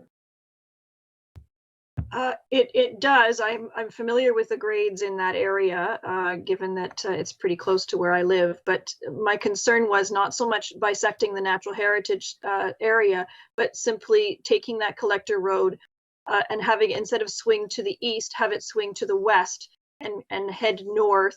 And if you needed to, swing it back if grades allowed. But obviously that's challenging either way. But what we want is, I think, a prior engineer has once said to me, anything can be engineered, it just costs more. But if it delivers a better plan and greater continuity and better connections, then let's plan for it and have something else, have another option. But I'm trying to make sure that we're servicing that parcel of prestige employment, which appears in both of the options, that we're servicing it effectively through visibility and traffic. Thank you. Thank you. Are there other questions from members of council? May we have Councillor Crothers with a question or comment? Go ahead, Councillor Crothers. Thank you, and thank you for this presentation and providing us with these options. As you've gone through the options, it seems like option 2 is the only real viable option. There's been lots of pros pointed out to that option and not so much for option 1. So you're saying with option 2, it's going to cost less because there's less roads, which means there's more space for usage. It interferes less with the natural heritage or heritage system. It doesn't bisect that green space there. There's more prestige, office or employment lands. So I'm just wondering if it, you know, if by bringing these to a community meeting to say option 2 has all these great things and option 1 is just, yeah, another option. I'm not really sure that these are 2 equal options. And I'm wondering if there's some merit in changing some of the features of option 1 to make it a little bit more competitive with option 2. So we have 2 very viable options for the community to look at.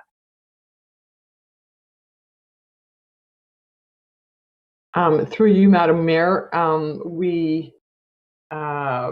there are differences, I guess, between the 2 land use options, but we were somewhat constrained by the fact that we were trying to provide for prestige employment adjacent to major roads. So adjacent to 404, Green Lane, Woodbine, we have tried to maintain either prestige employment designation or the mixed business employment designation.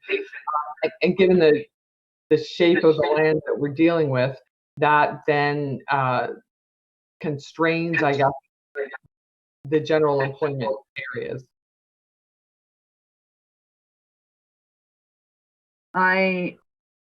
Okay, I'm not really understanding why option 1 is even an option when option 2 has all these pluses to it. But that's what I'm trying to get an idea of. Why would anyone ever go with option 1? Is that even an option when option 2 costs less, has more space available, protects the green space, has more prestige employment, et cetera, et cetera. So I'm just wondering if we are going to go to public consultations with 2 options, they should be 2 fairly equal options rather than here's a good option, here's a bad option.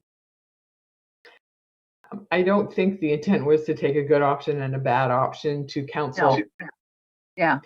The intent was to provide two different options for analysis, and it was really through the technical analysis that we recognized that option 2 had those advantages, and it wasn't something that we, I think, were as cognizant of when we produced the 2 options. They then needed to have that analysis done for us to sort of come up with that determination. Okay, so it was when we go to the public, not so much when you come to us, but when you go to the public, will you be presenting these 2 options, or will option 1 drop off now that the analysis shows option 2 is the better option? Through you, Madam Chair, the intent is that the next phase of development will be the development of a secondary plan, and it will be based on a preferred land use option. So moving forward, we would simply be taking 1 option to Okay. the public for phase 3. Okay, thank you. That's just what I was concerned about. I'm glad you gave us options so that you could talk through what the difference is and why option 2 is better. I just wanted to make sure that we weren't sending 2 options out to the public when there was a strong preference for one of them over the other. When we talk about statutory public meetings, I understand we have to move ahead and we weren't able to have the one that was planned. When we do go ahead with, I guess it's phase 3 public meetings, I'm wondering if it's possible to have it over 2 nights rather than the usual 1. And the reason that I'm saying this is because, well, first of all, less crowded is better in this day and age. And given that we missed 1, it would be nice to give people a little bit more opportunity to come out. So I'll just leave that with staff to consider maybe having 2 statutory public meetings in the next phase.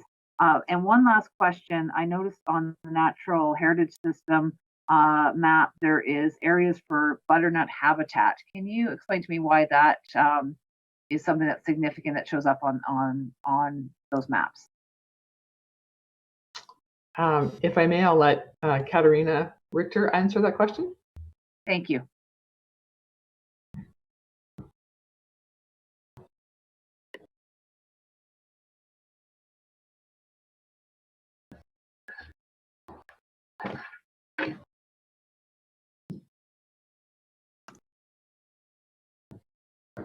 Katarina, are you there?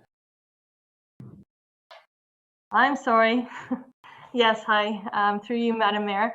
Sorry about that. My apologies. Yes, butternut is an endangered tree species, and there are quite a few within the secondary plan area. We noted some on this plan, but we do know that there are other butternut trees in the area, which we will survey this year. So natural heritage surveys are continuing this spring and early summer.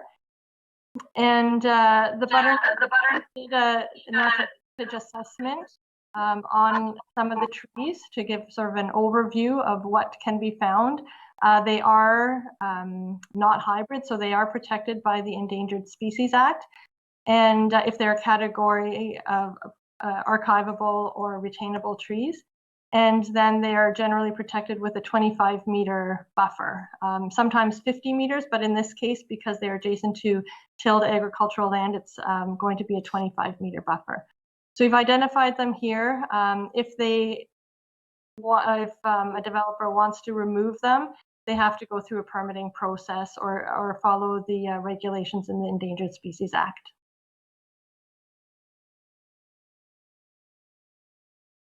Sorry. Thank you very much. I wasn't aware that they were endangered. Is there any other, so I'm assuming from this map that there's no other endangered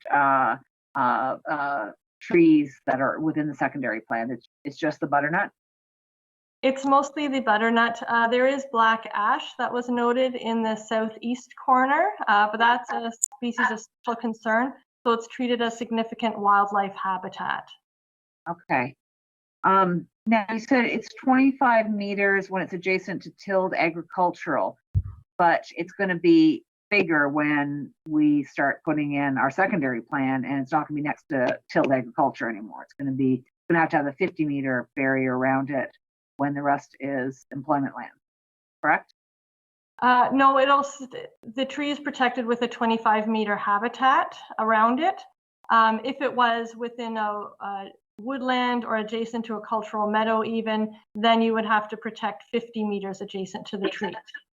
Okay, I just assumed that the more buildings, the more space we're protecting, but it's the opposite. Okay, thank you very much. I appreciate that.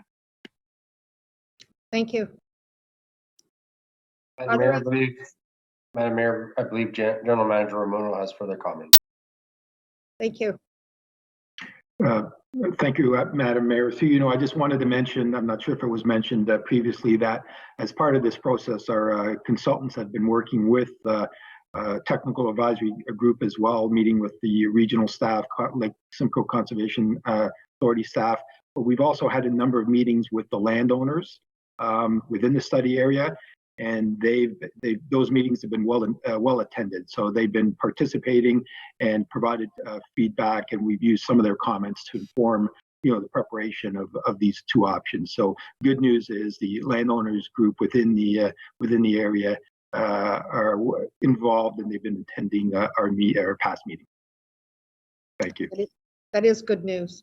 Thank you. Are there other questions? Madam Mayor, Councillor Crone has a comment or question. Go ahead, Councillor Crone. Thank you, Madam Mayor. Through you to Mr. Ramuno, just to follow up on that previous comment you made about working with some of the local property owners there. Was there a theme that emerged from your discussions with them? Could you just share with council maybe some of the concerns that they had and how we've addressed them? Certainly, through you, Madam Mayor, and Ms. Jones can jump in if I've missed anything. No, but based what we're hearing from the landowners group, I think they're all excited that we're moving forward with the preparation of the secondary plan. Again, they're all anxious. They want to see something happen here. Some of them have plans. Others just want to have us follow through with this process. I think we've been receiving positive feedback from the entire group with respect to the direction that we're heading here with respect to the options and the land use designations.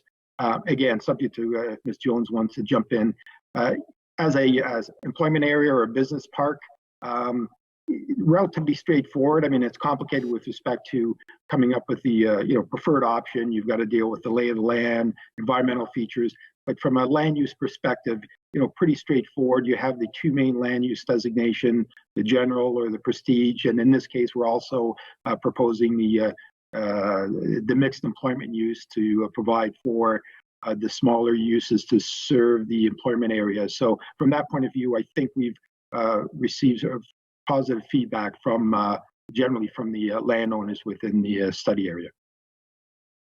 And if I may, Madam Mayor, there have been, I completely concur with Mr. Romano's comments. Some of the comments that we've had from landowners have been very site specific in terms of looking at their particular land use designation or looking at the location of a collector road as it passes through or near their property, those kinds of things. But overall, the feedback's been very positive. Good, very good to hear. Okay, thank you very much for that. I just wanted to make sure that you know, the neighbors were well consulted and listened to, and that because this is going to impact their situation as well. So appreciate your comment. Thank you. Other questions?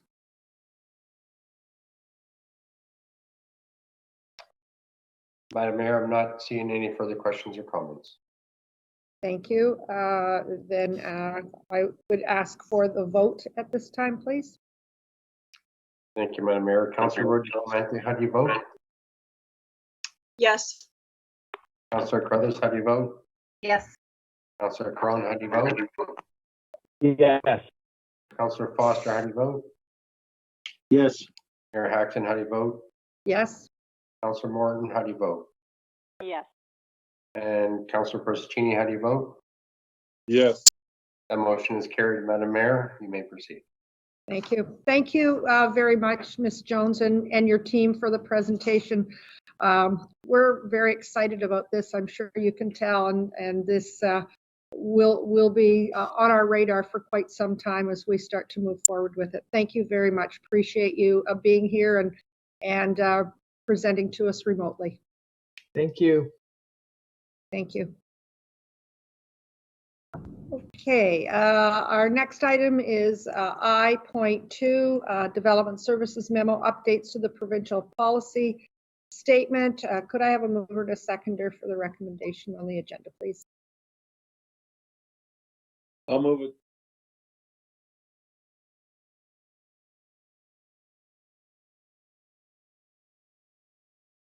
Madam Mayor, Councillor Persicini has moved it.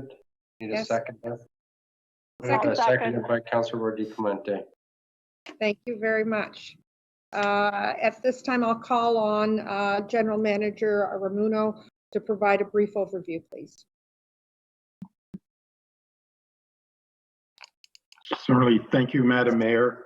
And through you, so the next item that we have from Development Services is I2, and it's really just a memorandum for information purposes to Council related to the recently in effect as of May 1st, 2020, the updates to the Provincial Policy Statement. If Council recalls, staff did provide a similar memo back in October to advise Council of the proposed updates to the PPS. And those proposed changes identified back in October are consistent with the new PPS. And again, the PPS is really sets out the provincial policy direction on land use matters that local municipalities, we implement the PPS through our OP and zoning bylaw and development applications. And again, this is really just an update for Council to advise you that we do have a new PPS in effect as of May 1st. If there are any questions, Madam Mayor. Thank you very much. Questions for Mr. Ramuno?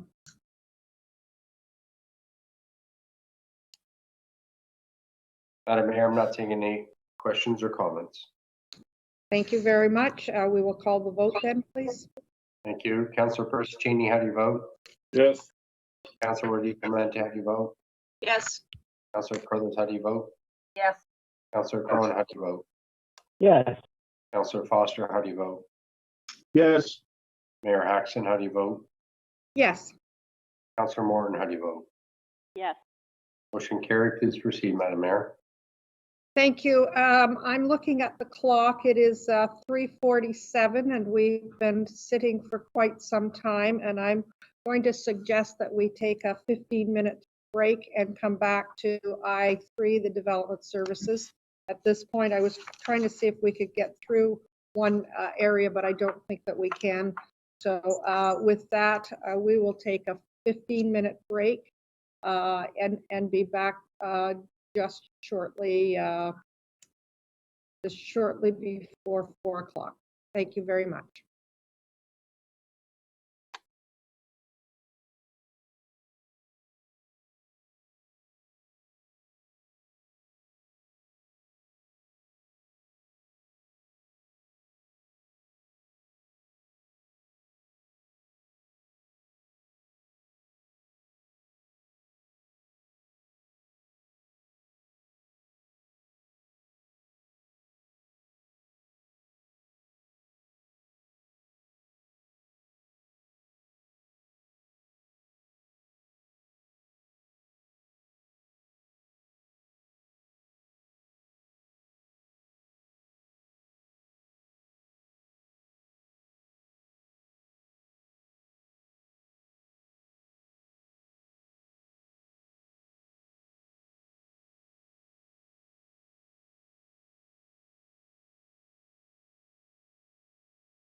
Welcome back.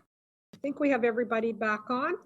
And at this point, we're going to move to agenda item I.3, Development Services Building Branch Memo, Conditional Permit Agreement with Wycliffe, Revera, Sharon, Inc. for 1466 Mount Albert Road in Sharon. Could I please have a mover and a seconder? I'll move it. So moved, Mayor. Madam Mayor, I have Councillor Persicini moving it with Councillor Morton as a seconder. Thank you very much. And with that, I'll call upon General Manager Ramuno to provide a brief overview. Thank you, Madam Mayor. Through you. So this next item is a memo for council's information purposes. Our CBO I just wanted to advise council that we've entered into a conditional agreement. So we've issued a conditional permit for the Revera Seniors Home located on Mount Albert that would allow them to start foundation work for the footings, foundation, and in-ground services. As you recall, council approved the site plan back in February of this year. So again, just information purposes that we may see some construction out there this month in May. We have also, our engineering department have entered into an earthworks agreement with the developer. So they're allowed to do some of the stripping of the topsoil, importing of some fill. And as part of that earthworks agreement, we've also established with the developer a construction management plan. Access is controlled to Mount Albert at that access point with the region's approval. And as well, there are conditions with respect to hours of operation, Monday to Friday, 7 to 7, and having a flag man controlling the access point when heavy vehicles will be coming to and leaving the site. So again, really just for information purposes that we will start seeing some construction activity later on this month. Thank you very much. Do we have an idea long term? I know it's a ways out. What date are they looking for completion? To you, Madam Mayor, it is, they're advising it's approximately a 2-year build. Okay, very good. Okay. Could I have a mover and a seconder, please? Madam Mayor, you already have a mover and a seconder. I'm not sure if there's any questions or comments. Thank you. Do we have questions or comments? Madam Mayor, I'm not seeing any questions or comments. Very good. With that, could we have the vote, please? Thank you. Councillor Persicini, how do you vote? Yes. Councillor Di Clemente, how do you vote? Yes. Councillor Carruthers, how do you vote? Yes. Councillor Crone, how do you vote? Yes. Councillor Foster, how do you vote? Yes. Mayor Hackson, how do you vote? Yes. Councillor Morton, how do you vote? Yes. Motion carried. Please proceed, Madam Mayor. Thank you very much. The next item is item I.4, Development Services Memo. Additional information regarding P 2020-11, April 21st, 2020 Council Meeting 18582 Yonge Street Site Plan Application. This has been before us before. Could I have a mover and a seconder, please?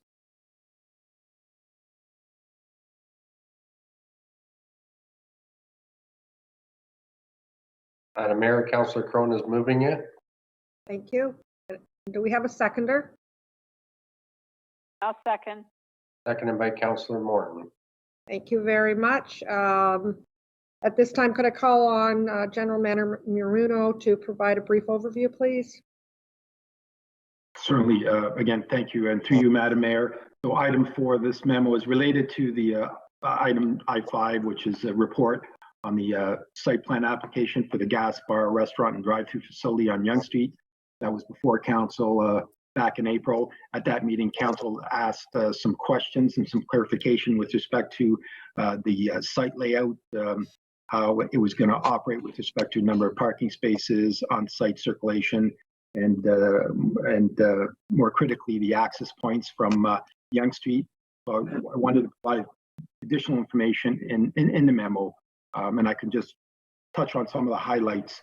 So as part of our review, the site plan application They comply with all the zoning provisions, specifically parking. They have a surplus number of parking spaces. They're providing 11 parking spaces under the bylaw based on the size of the development. They're only required to provide 9. So they could have built a larger building, but again, it's 11 spaces. As well, there are 10 stacking spaces for the drive-through facility. So the on-site circulation has been reviewed and does work. There was also a comment with respect to the fire route and access in and off of Yonge Street. Transportation study was prepared for the application. It was reviewed by York Region Transportation staff, as well as our engineering staff and fire services.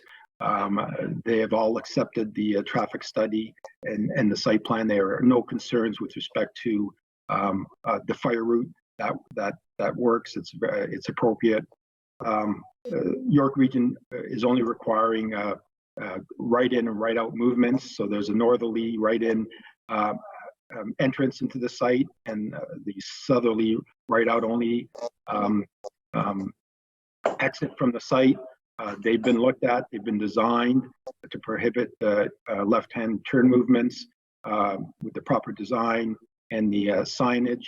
In addition, one of the conditions of the application to proceed from the region is that there will be a dedicated turning lane so on the southbound Yonge Street lane to allow vehicles entering into the site to have a dedicated lane for when they're slowing to turn into the site, which won't impede the regular southbound lanes on Yonge Street.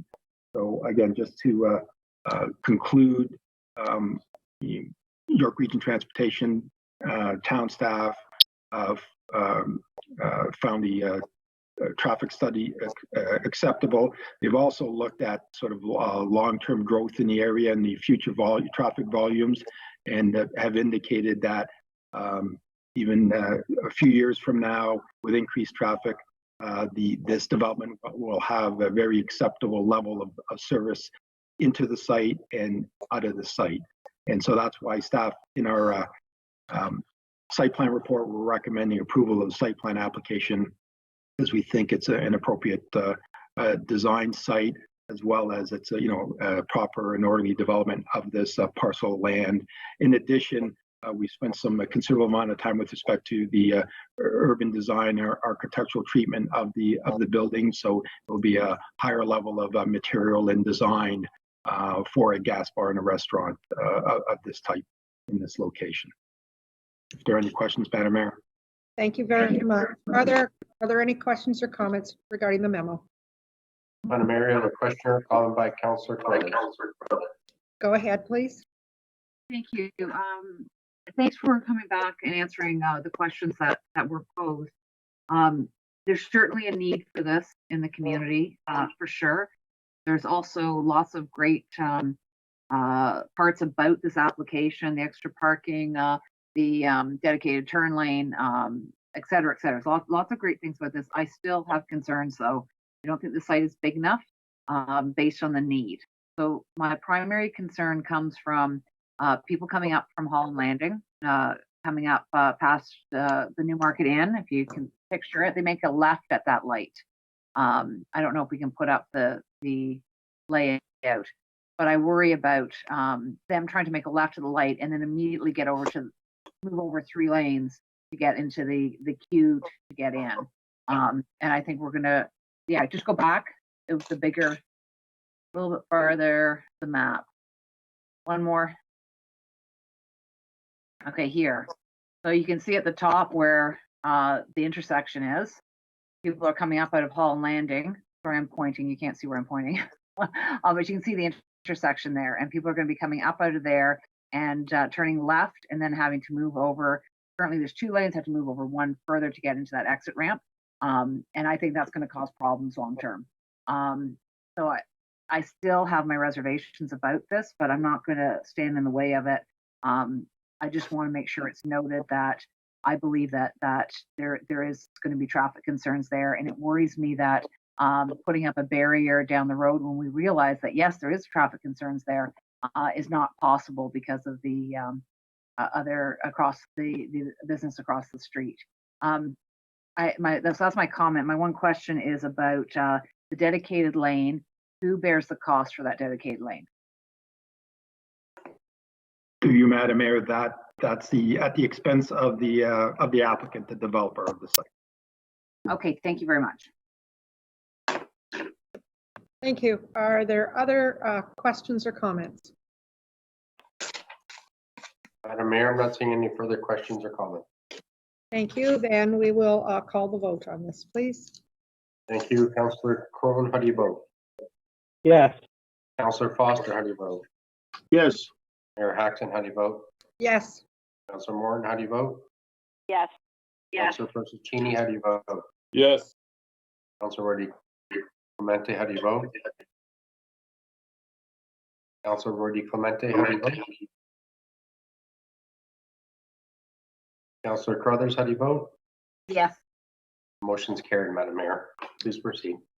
Thank you very much. The next item that we have is I.5, which is the site plan application for the same location. Could I have a mover and a seconder, please?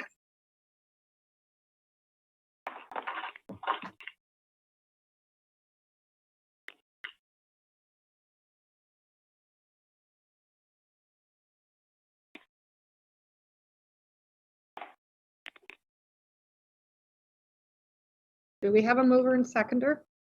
So moved, Madam Mayor. Thank you. A seconder? Seconded by Councillor Foster, Madam Mayor. Thank you very much. Mr. Remuno, is there anything that should be said at this point on this application? To you, Madam Mayor, no, nothing further to add at this point, but this is essentially the same report from April recommending that the site plan application be approved. Thank you very much. Are there any questions from members of council? Madam Mayor, I'm not seeing any questions or comments.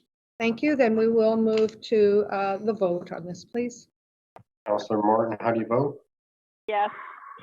Councillor Procaccini, how do you vote? Councillor Procaccini, how do you vote? Yes. Councillor Clemente, how do you vote? Yes. Councillor Crothers, how do you vote? Yes. Councillor Crone, how do you vote? Yes.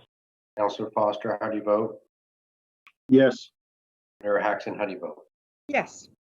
Motion's carried. Please proceed, Madam Mayor. Thank you very much. We're on item I.6, Development Services Planning Branch Report 2020-12, Planning Application Status. Could I have a mover and a seconder, please?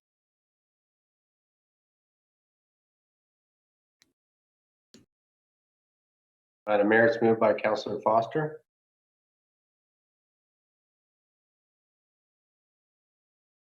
Need a seconder. Go ahead. Seconded by Councillor Crone. Thank you very much. At this time, General Manager Remuno, do you have a brief overview for this item? Yes, through you, Madam Mayor. Again, this is just one of our regular reports on the planning application status list. The last time we reported to council was back in December. So this is just an update for council's information. We have 50 odd active files on our list since December, 2 new applications, and we identify some of the events within each application, their activity level, and whether they're completed or files closed. Again, this is really just for council's information purposes. It's one of those reports that we hang on to when we get some phone calls. We know we have the information in a nice chart form. Thank you very much. Are there any questions? Madam Mayor, I'm not seeing any questions or comments. Thank you very much. Then we will call the vote, please. Thank you. Councillor Foster, how do you vote? Yes. Mayor Hackson, how do you vote? Yes. Councillor Morton, how do you vote? Yes. Councillor Procaccini, how do you vote? Yes. Councillor Clemente, how do you vote? Yes, but I did have a question. I don't know why it didn't show up. Sorry. Oh, sorry, there's a delay. Go ahead. Thank you. I just wanted to talk a little bit about the funding shortfall. In 2019, we had 615 permits and 737 occupancy. So that's a fairly modest year, but we still had a $482,000 shortfall. Obviously, there's $10 million in the reserve, but I'm wondering at what point, at what level are we going to be sustainable?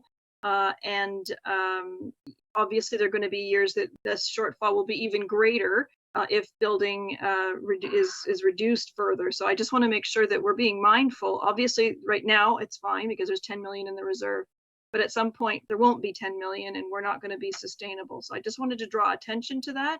And I wondered whether staff had any comments as far as that was concerned. Mr. Ramuto, do you have any comments on that? So to Madam Mayor, I can start and I can then defer to our Mr. Marshall, our Deputy Clerk. So I think our $10 million reserve balance is pretty healthy. I think Mr. Marshall can speak to some of the direct and indirect costs, but from an activity level, in 2019, we saw over 600 building permits. It's of all kinds. The majority of those were new residential homes. And so I believe, in my opinion, it's still a pretty healthy activity rate. And in the foreseeable future, I don't really see a decline. We're hoping that we're going to see again, a pretty robust activity level moving forward. So I think we're in a good state with respect to the revenues that we're expected to generate in the coming years and our current reserve balance. But again, I'll ask Mr. Marshall to add any additional comments. Thank you. Sure. Go ahead. Thank you, Mr. Ramuto. Through you, Madam Chair. Specifically to the $480,000 draw on the reserve, the majority of that was a budgeted draw that we had budgeted for in 2019. 360,000 was for operations, and 166,000 was for capital works that hadn't been. That's the first time we've drawn on the reserve for capital work. So the majority of that 480 was a planned draw. We are looking at the balances and trying to maintain the stability in that reserve, and we'll be working on it in 2021 as well to make sure that those reserves are sustained. Thank you. Does that answer your questions, Councillor Roy? Yes, it does. Thank you. Did you vote? Yes, I did vote. I voted in favor. Thank you. Thank you. Thank you, Madam Mayor. Carrying on, Councillor Carruthers, how do you vote? I'm confused. I'm hearing that we're on item I7. The question was about I7. We haven't voted on I6. Correct, Madam Mayor. We're taking a recorded vote on item I6. Yes. So that question was on I7. I had a question for I6. So I think we need to back up the vote and get the questions for I6 answered and then start the vote again, because I think there's some confusion. I'm seeing in the comments there's some confusion. Okay, so we'll go back to I6. And are there any questions? Yes, I had a question. Go ahead, please. Okay. I wanted to know, when does a file come off of this list? I see a number that are inactive and that sort of thing. File closed, and I just want to get a sense of how do we get things off of this? To you, Madam Mayor. Please go ahead. So what we do is when we do provide the report to council, we will indicate if a file has been complete. For instance, if council's approved the site plan and staff have then executed a site plan agreement. So that comment will show up at the following report when it's presented to council. So you're aware that it's complete. And then the next time we report on that, that item will no longer show up on this list.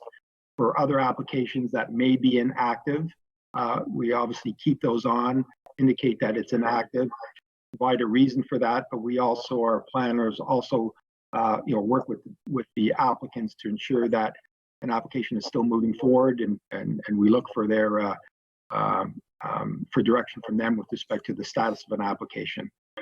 So we try and provide that information whenever we report back. But before we take something off, you will see the last activity date on the application before it comes off in the following report. I hope that. Yeah, that's great. So everything that's on this list that says file closed will not be on the next, correct? Correct. Okay. So then my concern is about the ones who are inactive. The gas station on Yonge Street in Holland Landing, that one's been inactive for a long time. Council has said that we don't want a gas station in the middle of our downtown core, yet it's going to remain on this list for who knows how long. And when this is a public list, and when they see that gas station application is still sitting on the list, it causes confusion for them. So how long does that stay inactive, or at some point is the gas station application turned down and then it can come off the list? I just wanted to have some closure for members of the public who are seeing this still there and wondering how long is that going to stay there, even though council has said no to a gas station. Certainly, no, to you, Madam Mayor, no, well taken. What we'll do is, and I think that particular application is still there because we've heard from the applicant who's looking at revising their application. But what we will do is, moving forward, we'll get in touch with the applicants and provide as much up-to-date information as we can next time we report this, bring this report back to council. Wonderful, thank you. I just want clarity for the public who are concerned about some of these things. I appreciate it. That's all. Thanks. Thank you. Are there any other questions? Madam Mayor, I see, going back to the chat, Councilor Roy Clemente had a comment or question. Go ahead, please. I did not have a question on item 6. Yes. I did not have a question, so we can move forward. Thank you. We will call the vote then, please. Thank you. I'll start again with the recorded vote. Councillor Foster, how do you vote? This is item I6. Yes. Councillor Mayor Hackson, how do you vote? Yes. Councillor Morton, how do you vote? Yes. Councillor Persicini, how do you vote? Yes. Councillor Roy Clemente, how do you vote? Yes. Councillor Crothers, how do you vote? Yes. Councillor Crone, how do you vote? Yes. Motion is carried. Please proceed, Madam Mayor. I7. Thank you very much. We're on item I7, Development Services Building Standards Branch Report 2000B 2020-01, 2019 Building Activity Year-End Summary. Could I have a mover and a seconder, please?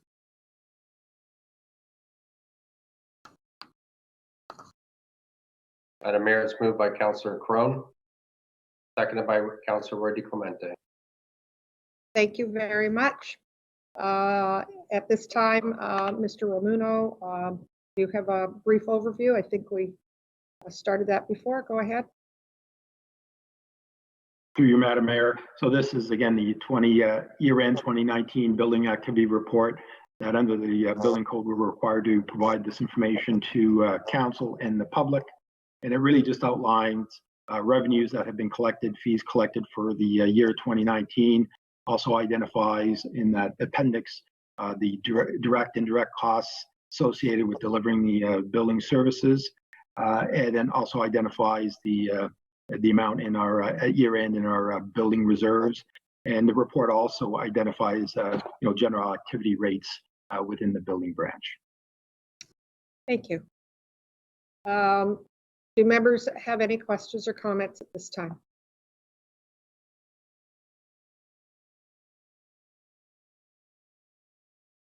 Madam Mayor, I'm not seeing any questions or comments at this time. Thank you very much. Then we will move to vote on the recommendation as presented. Thank you. Councillor Crone, how do you vote? Yes. Councillor Foster, how do you vote? Yes. Mayor Hackson, how do you vote? Yes. Councillor Morton, how do you vote? Yes. Councillor Cini, how do you vote? Yes. Councillor Roy DeClemente, how do you vote? Yes. Councillor Crothers, how do you vote? Yes. Motion's carried. Madam Mayor, please proceed. Thank you very much. Is there any further business from Development Services, GM Ramuno? Nothing further from me, Madam Mayor. Thank you very much. Are there any questions from members for our general manager? Madam Mayor, I'm not seeing any questions or comments. Thank you very much. Seeing none, we'll now move to item J, Emergency and Community Safety Services. We have one item listed on the agenda, and it's Emergency and Community Safety Services Presentation, Fire Service Agreement. Chief McKenzie. Thank you, Your Worship and members of council. This is a presentation that's for information purposes only. It was intended to accompany the memo at the last session with regards to the King City Fire Protection Agreement, but due to scheduling compressions, it sort of missed out. So here we are today. So I'm going to take 5 or 6 minutes and just sort of explain the fire service agreements that we currently have with East Gwillimbury. So getting right into it, the first slide, please. There are a number of fire protection agreements that we have, and the Fire Protection and Prevention Act allows for these, and they actually encourage municipalities to enter into these agreements as a method of ensuring fire protection services on those areas of municipalities that are far or distant from fire stations. They come in different names and they have different subtleties, but basically they're the same. What we have here is, an automatic aid agreement. We have a fire protection agreement. We have a response agreement, but we also partake in a regional mutual aid agreement with the other fire departments within York region. It's a little bit different. No money changes hands, and what that is an agreement that the event that there's a significant incident where our resources are maxed out, that we can request assistance from neighboring departments. It's been around for several years and it works well. In fact, Richmond Hill just this last weekend had a townhouse fire where they had mutual aid from Markham, Vaughan, and Central York. So that's separate from our fire protection agreements, but I wanted to bring that up. So next slide, please.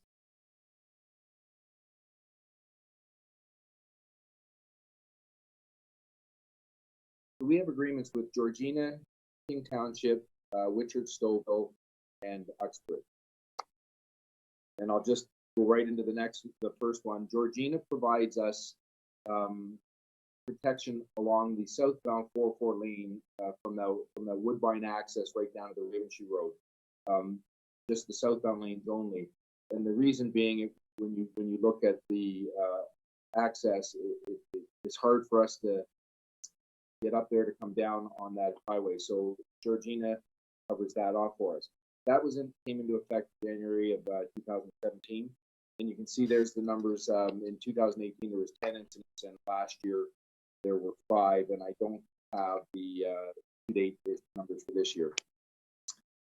I think next slide gives a little bit of an illustration there of the area affected.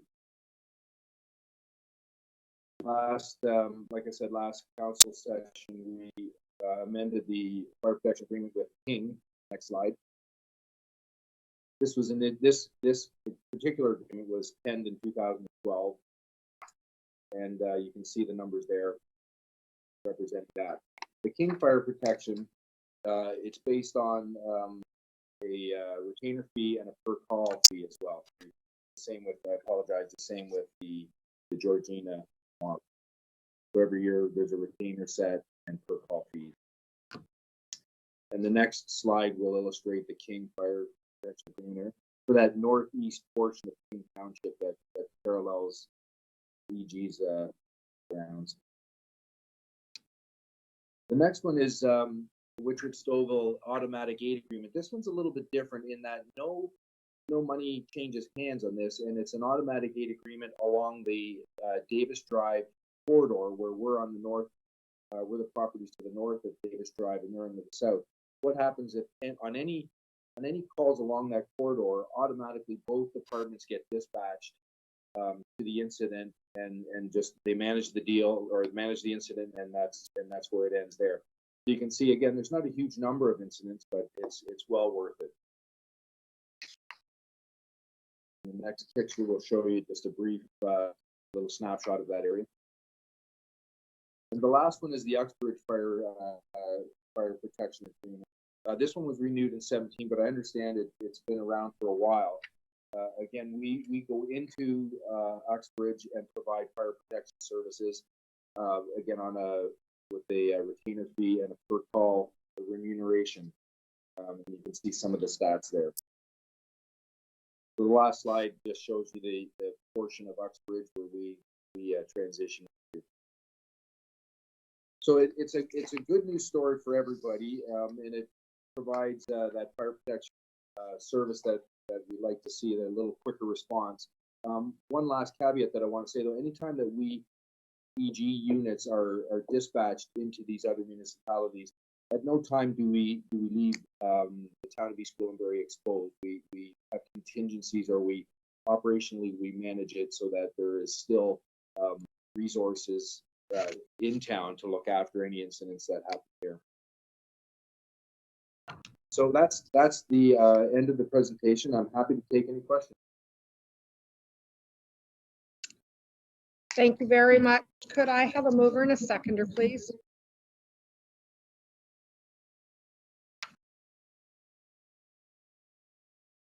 Madam Mayor, it's moved by Councillor Foster, seconded by Councillor Crone. Thank you very much. Do members have any questions or comments regarding the presentation?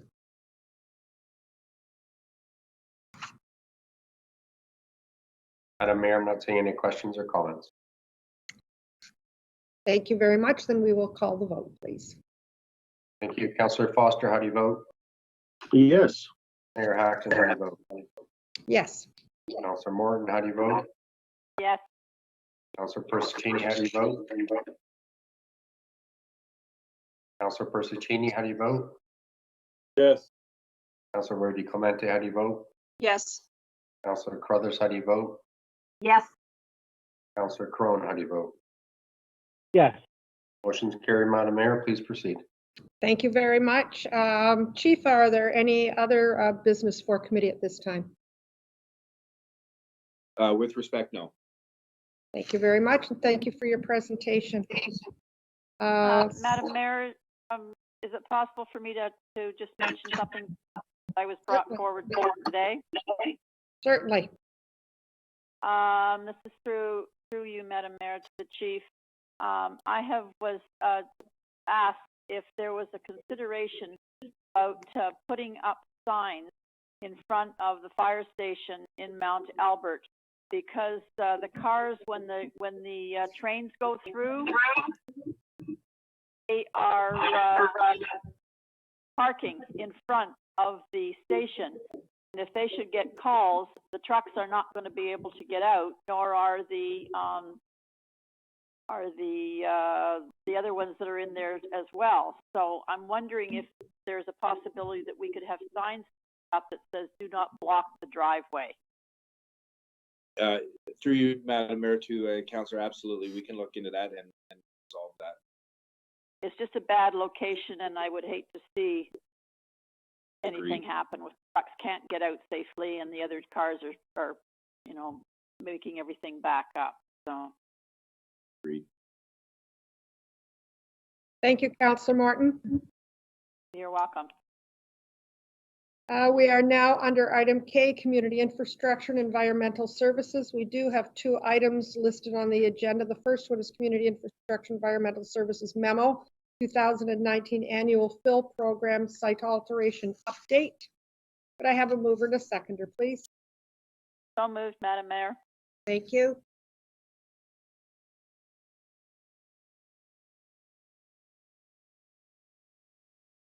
Madam Mayor, seconded by Councillor Foster. Thank you very much. At this time, I will call on General Manager Molinari to provide a brief overview, please. Thank you, Madam Mayor. I can provide a few highlights to this year's summary. The town has one active large-scale fill site, which is MAP. It continues to operate in compliance with the fill management plan and the agreement. We have two large-scale site alteration applications, which are currently under review. We have 3 extraction sites that continue to operate under the jurisdiction of the Ministry of Natural Resources and Forestry. We are continuing to proactively monitor the town for fill activity, and we are working consistently with the LSRCA and occasionally with YRP as required for enforcement purposes. Noteworthy this year, the MECP is undertaking a significant review of soil management and their best practices, and they're updating their regulations.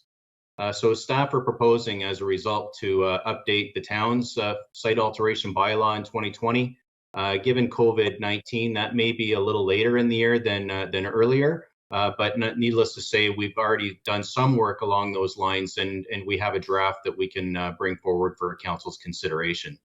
But in the interim, all the fill management plans for the existing sites that are active are being updated to be reflective of the new regulations, and all the site alterations that are under review are being reviewed through the lens of those new regulations as well.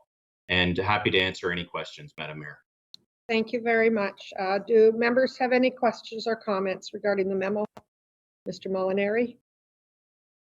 Madam Mayor, Councillor Brody Clemente has a comment or question. Go ahead, Councillor Brody Clemente.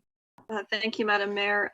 Just further to the provincial revisions to their bylaws and their regulations, there was years ago, there was a significant initiative on our part to try and get the province to recognize that Table 1, which is the only definition of clean fill, wasn't conducive to being able to use it as a definition for commercial fill operations. And Table 2 was kind of not really up to the task either, because it had to do with what levels of contamination operators could contaminate up to, rather than what is constituting clean fill.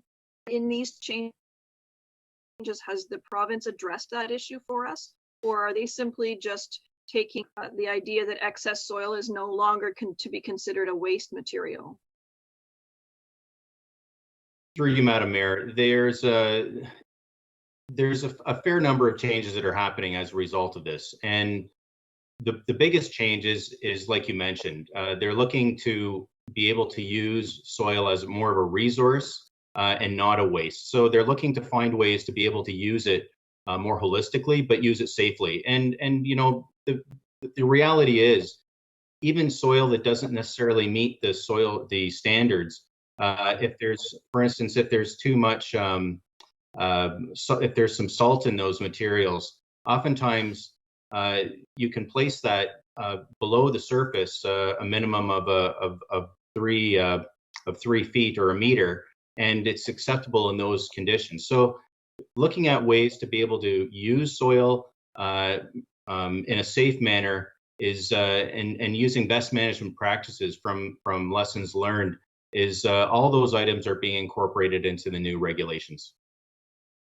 It would be really helpful if the province would actually set some guidelines that applied province-wide, rather than individual municipalities having to pass individual bylaws and fill management plans and all of those things, so that there was a level playing field for all municipalities. Because what ends up happening is, if one municipality says they're not interested in it, and they say they don't prove any, we're just transferring the problem to other places. And it would be helpful, and I realize that this isn't the place for it now, but it would be helpful if they did something that addressed this issue province-wide, rather than leaving it to municipalities to pass their own bylaws and have to police it and enforce them themselves. So just my thoughts on it. Thank you.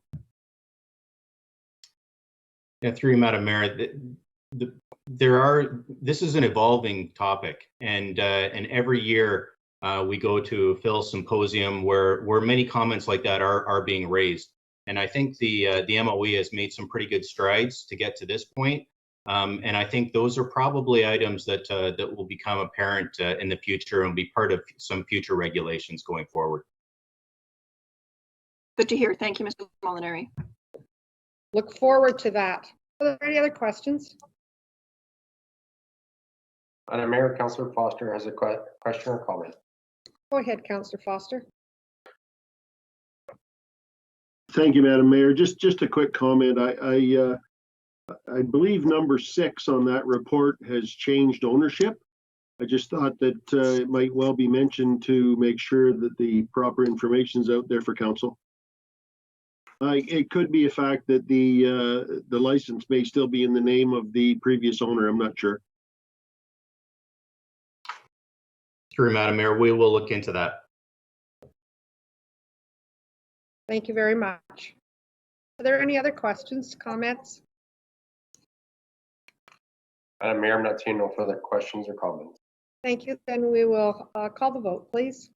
Thank you. Councillor Morton, how do you vote? Yes.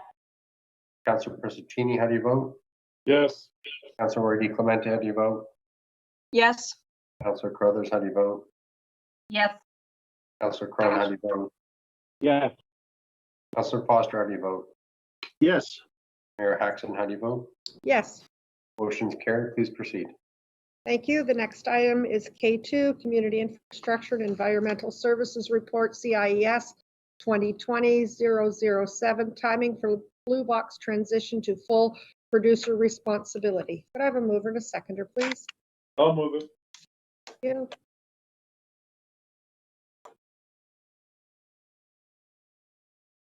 Do I have a seconder? At this point, Madam Mayor, I'll second it, Madam Mayor. seconded by Councillor Morton. Thank you. Thank you very much. At this time, I'll call on General Manager Molinari to provide a brief overview, please. Thank you, Madam Mayor. In 2019, the province committed to moving the existing waste diversion program to full producer responsibility model, meaning that producers would be responsible to pay for the full collection and processing of the blue box material. The Association of Municipalities of Ontario is requesting that municipalities formally indicate a preferred transition year, being either 2023, 2024, or 2025. As well, they'd also like us to confirm that whether we are interested in continuing to be a blue box material service provider for the producers. So given that the existing N6 long-term waste contract expires in 2025 and the transition framework is still being developed, the N6 staff team is recommending that we transition in 2025. This allows the next N6 long-term waste contract to be issued with some certainty based on the program framework. And it also avoids potential claims by breaking or modifying the existing N6 waste contract before 2025. And that's a brief summary of it, Madam Mayor. I'd be happy to answer any questions. Thank you very much. Are there any questions or comments from members?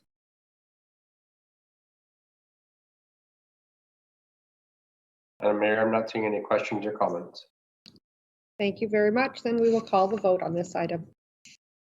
Thank you. Councillor Procaccini, how do you vote? Yes. Councillor Di Clemente, how do you vote? Yes. Councillor Crothers, how do you vote? Yes. Councillor Crone, how do you vote? Yes. Councillor Foster, how do you vote? Yes. Mayor Hackson, how do you vote? Yes. Councillor Morton, how do you vote? Yes. Motion's carried, Madam Mayor. Please proceed. Thank you very much. Is there any other further business under CIES General Manager Molinari? Nothing further at this time. Thank you, Madam Mayor. Thank you very much. Are there any questions from members to Mr. Molinari?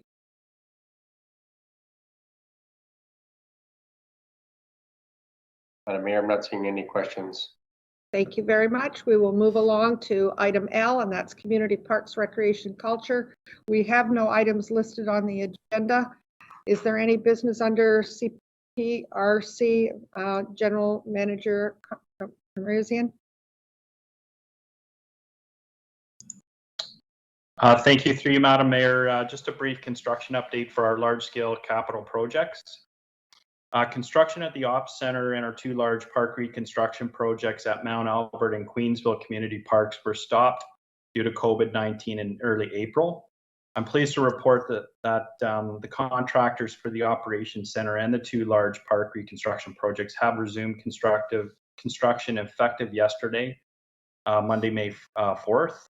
All projects are tracking well within budget, and we're working with the contractors at this point to revise some schedules. We could see approximately an additional 3 to 4 week addition to substantial completion for each of the respective projects. Right now, we're anticipating a July completion for both the parks projects and a completion of the Operations Center in late 2020 or early Q1 2021. Be happy to answer any questions that council may have related to the verbal update. Thank you, Mr. Carmison. Are there any members that have questions for CPRC?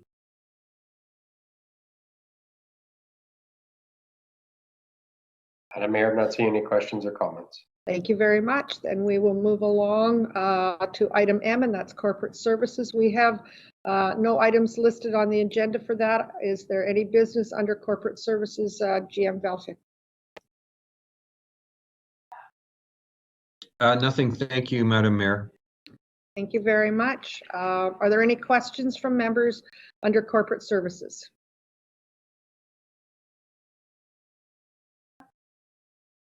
Madam Mayor, I'm not seeing any questions or comments for corporate services. Thank you. Seeing none, we'll now have item N, legal and counsel support services. We have 3 items listed on the agenda. First item is legal and counsel support services clerks branch report LCSS 2020-05 regional council composition review. Could I please have a mover and a seconder? I'll move it. Thank you. Second. Thank you very much. And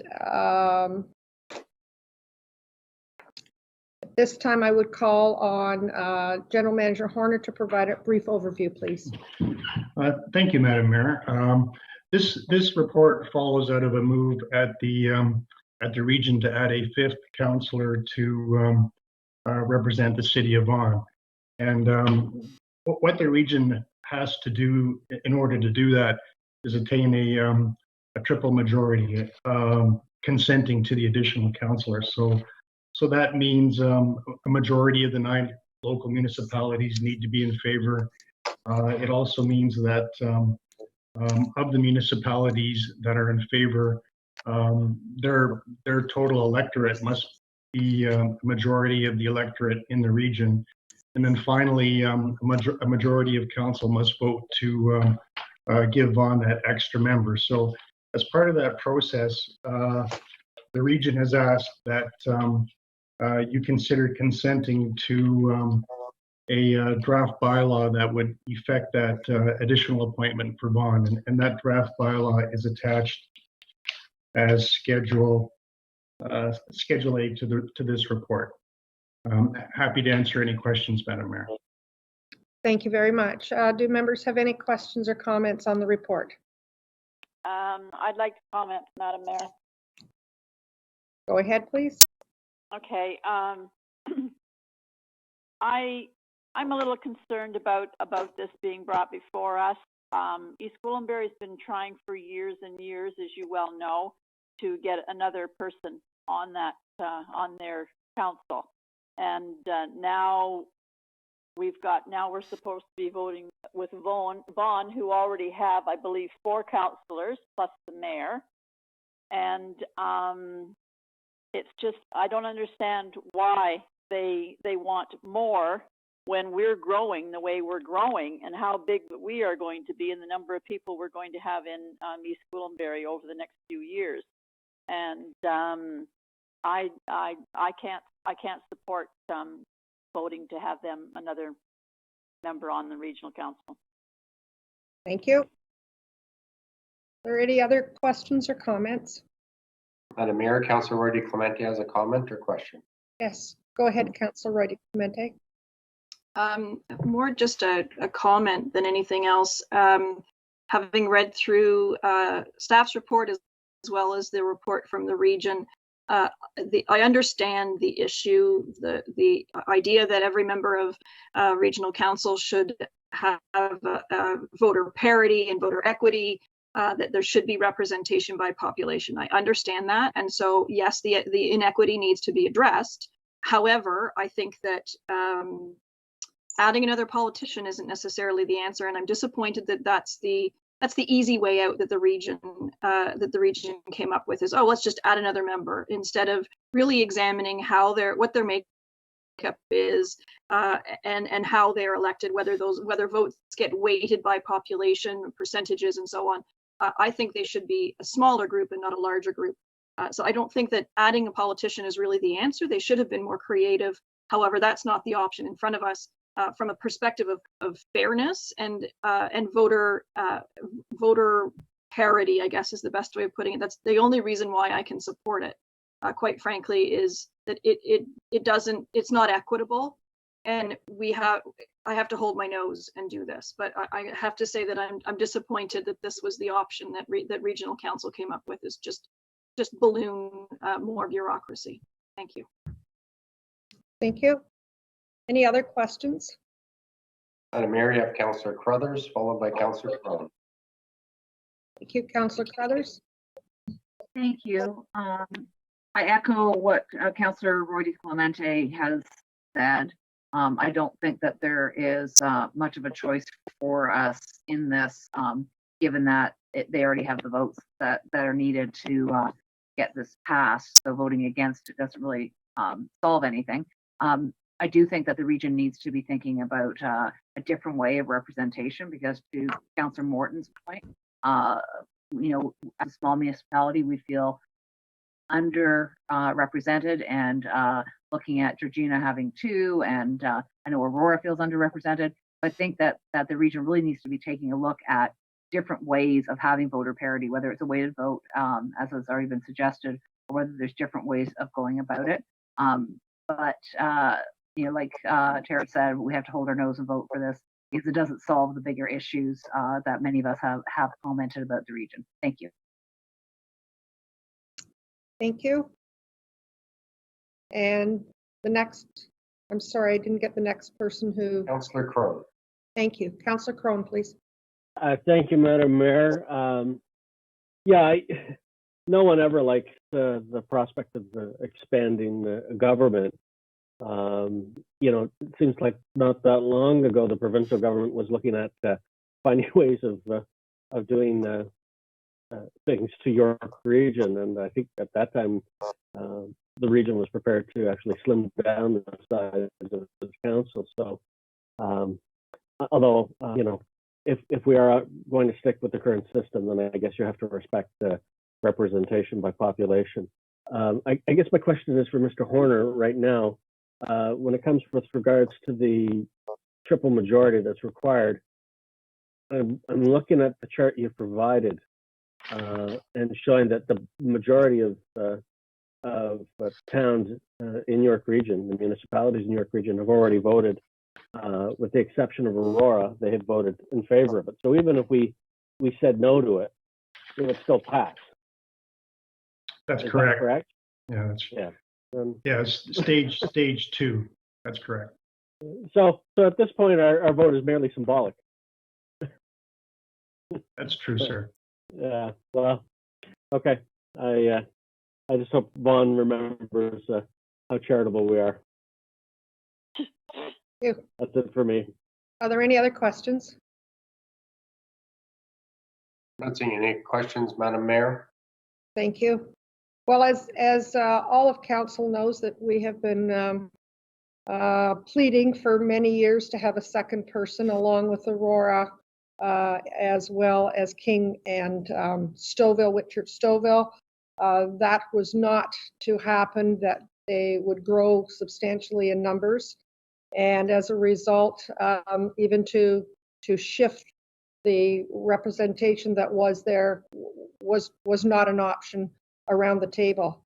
I can tell you that if they were going to add 1 or 2, rep by pop, we are still much lower. We are going to grow, but at this point, we have the likes of Aurora and Stouffville that are much larger than us that would certainly get a seat before we would.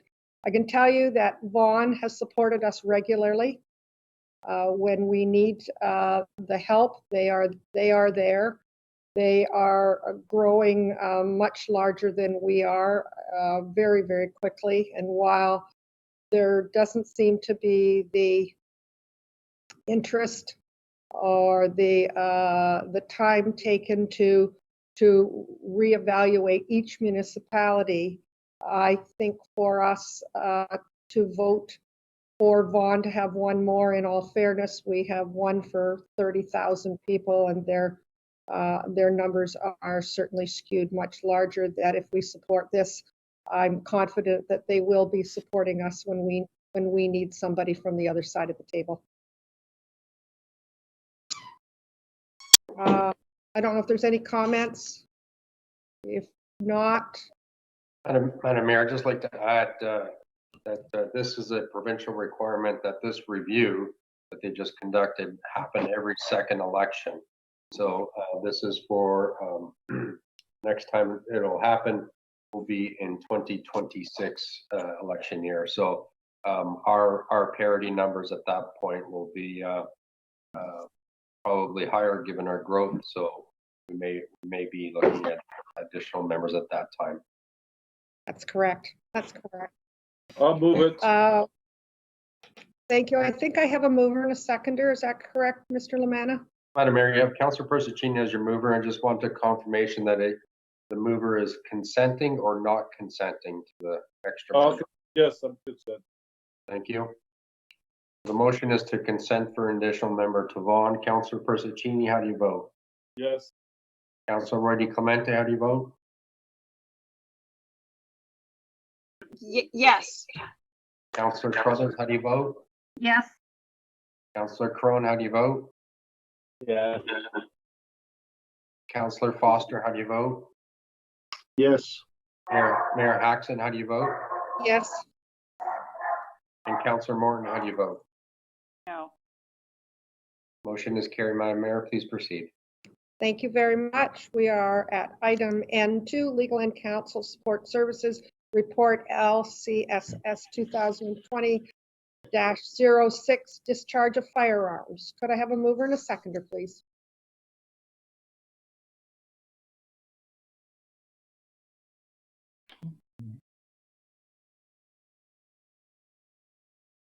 Madam Mayor, is moved by Councillor Crone, seconded by Councillor Foster. Thank you very much. At this time, I would call on General Manager Horner to provide a brief overview, please. Thank you, Madam Mayor.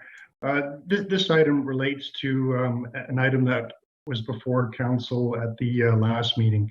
And what the item was, it was a request by the property owner at 5457 Ravenshoe Road for an exemption from the firearms discharge bylaw. The applicant was looking for permission to be able to use a shotgun on his property for the purposes of hunting, trapping, or target shooting. And the issue that the applicant had was that his property was smaller than what was required by the bylaw. So staff have taken a look at the request, and I think basically it's staff's opinion that the exemption should be or the request should be denied, and the reason being that the applicant's property is too small and it's too close to the neighbors. So that's the recommendation from staff, Madam Mayor. Thank you very much. Do members have questions or comments on the report? Madam Mayor, I have a question or comment by Councillor Crothers. Councillor Crothers, please. Thank you. And thank you, staff, for putting this together. I think that it's the right thing to do. I think I mentioned this at the last meeting that bylaws are in place for a reason, and I don't like exemptions coming before us where we're debating bylaw over and over again in individual situations. So I think re-looking at this is a very good thing, especially given the changes in society with mass shootings and the anxiety, increasing anxiety, mental health issues of people in our community.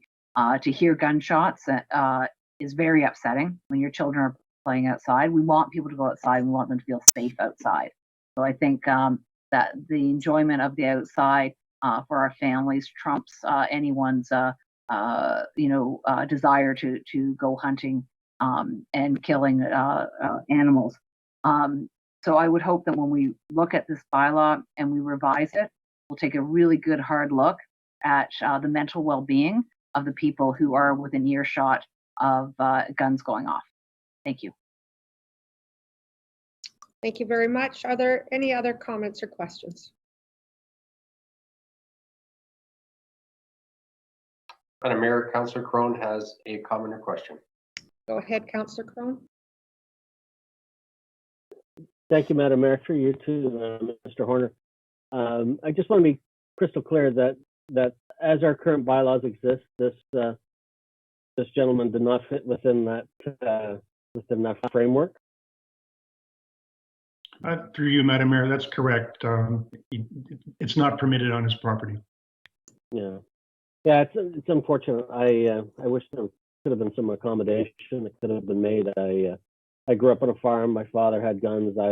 We were around guns, and I think if you treat them with the right respect and have the you warn your neighbors and have their permission, I think there could have been something that could have been done here. But I appreciate the fact that it doesn't fit within our current bylaw regime.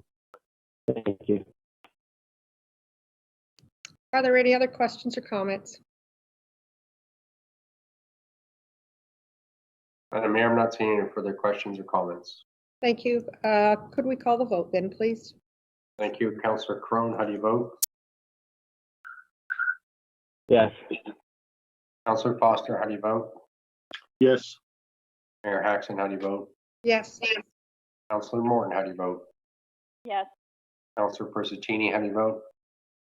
Yes. Councillor Wendy Clemente, how do you vote? Yes. Councillor Crothers, how do you vote? Yes. Motion's carried, Madam Mayor. Please proceed. Thank you very much. We're under item N3 at this time, legal and council support services, verbal update, council appointed committees and groups, work plan, and the need for electronic meetings during the declared state of emergency. And I know that we have many committees that have not met. And so I just want to make sure that we are going to be dealing with them under some electronic meetings. Mr. Horner, could you speak to this, please? Thank you, Madam Mayor. But Mr. Clerk has been reaching out to the committee chairs and the committee members. So I'll ask Mr. Clerk to give the verbal, please. Thank you. Mr. Lamanna? Thank you, Madam Mayor and members of council. This is a follow-up to General Manager Horner's verbal update on the 21st of April. We were prioritizing our rollout for electronic meetings. And again, to reiterate, our focus and priority was and still is council meetings, closed session meetings, and as we witnessed today, external presentations from consultants or agencies. And moving forward, we're continuing to test for a public meeting presentation on council's May 20th meeting. Following that, we're moving ahead with an appeals committee meeting on the 26th of May. And on the 27th of May, we are going with an electronic committee of adjustments meeting virtually. Those are our statutory committees. Those are our focus for May.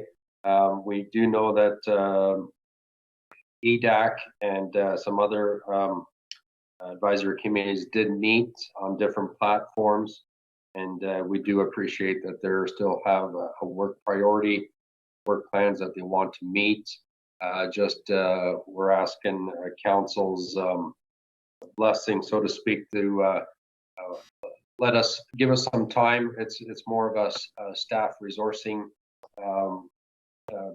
issue that we're dealing with in the clerks and IT branch to ensure that we're giving the proper training and tools to use this Teams virtual platform for all of your committees.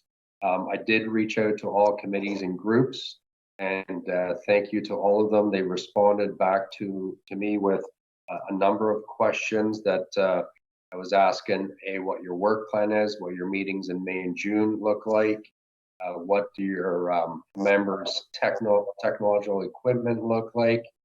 So I've compiled all of that information, very important and relative. And bottom line, we're going to roll out the advisory committees as soon as possible, given the resources in our department. So I'll take any questions or comments.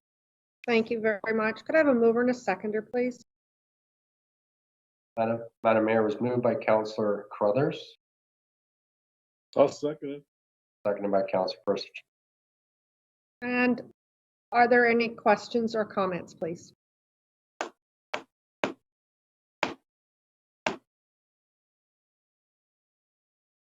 Madam Mayor, CEO Webster has requested to speak. Yes, go ahead, Mr. Webster, please.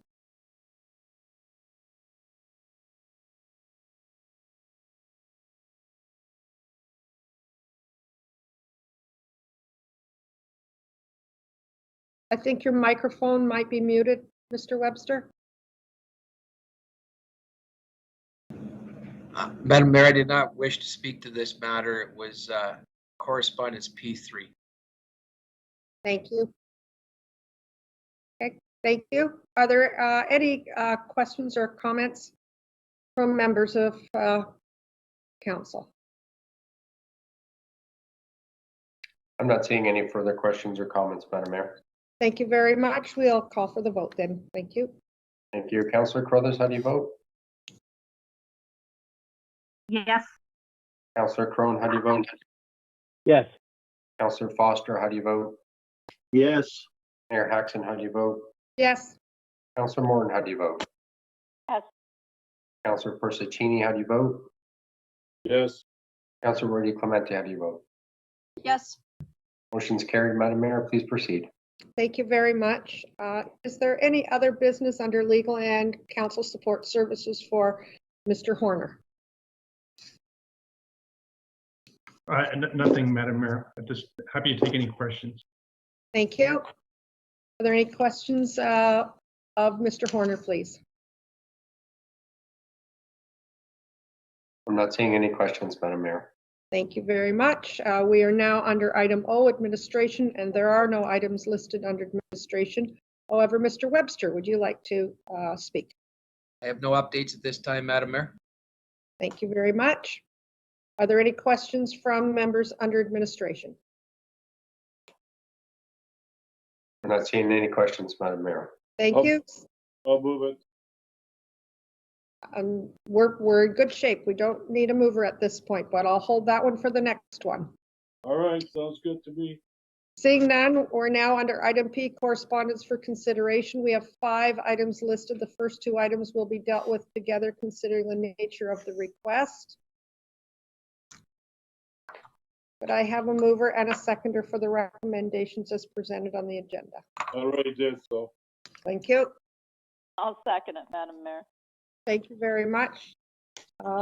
Do we have members that have questions or comments regarding the correspondence?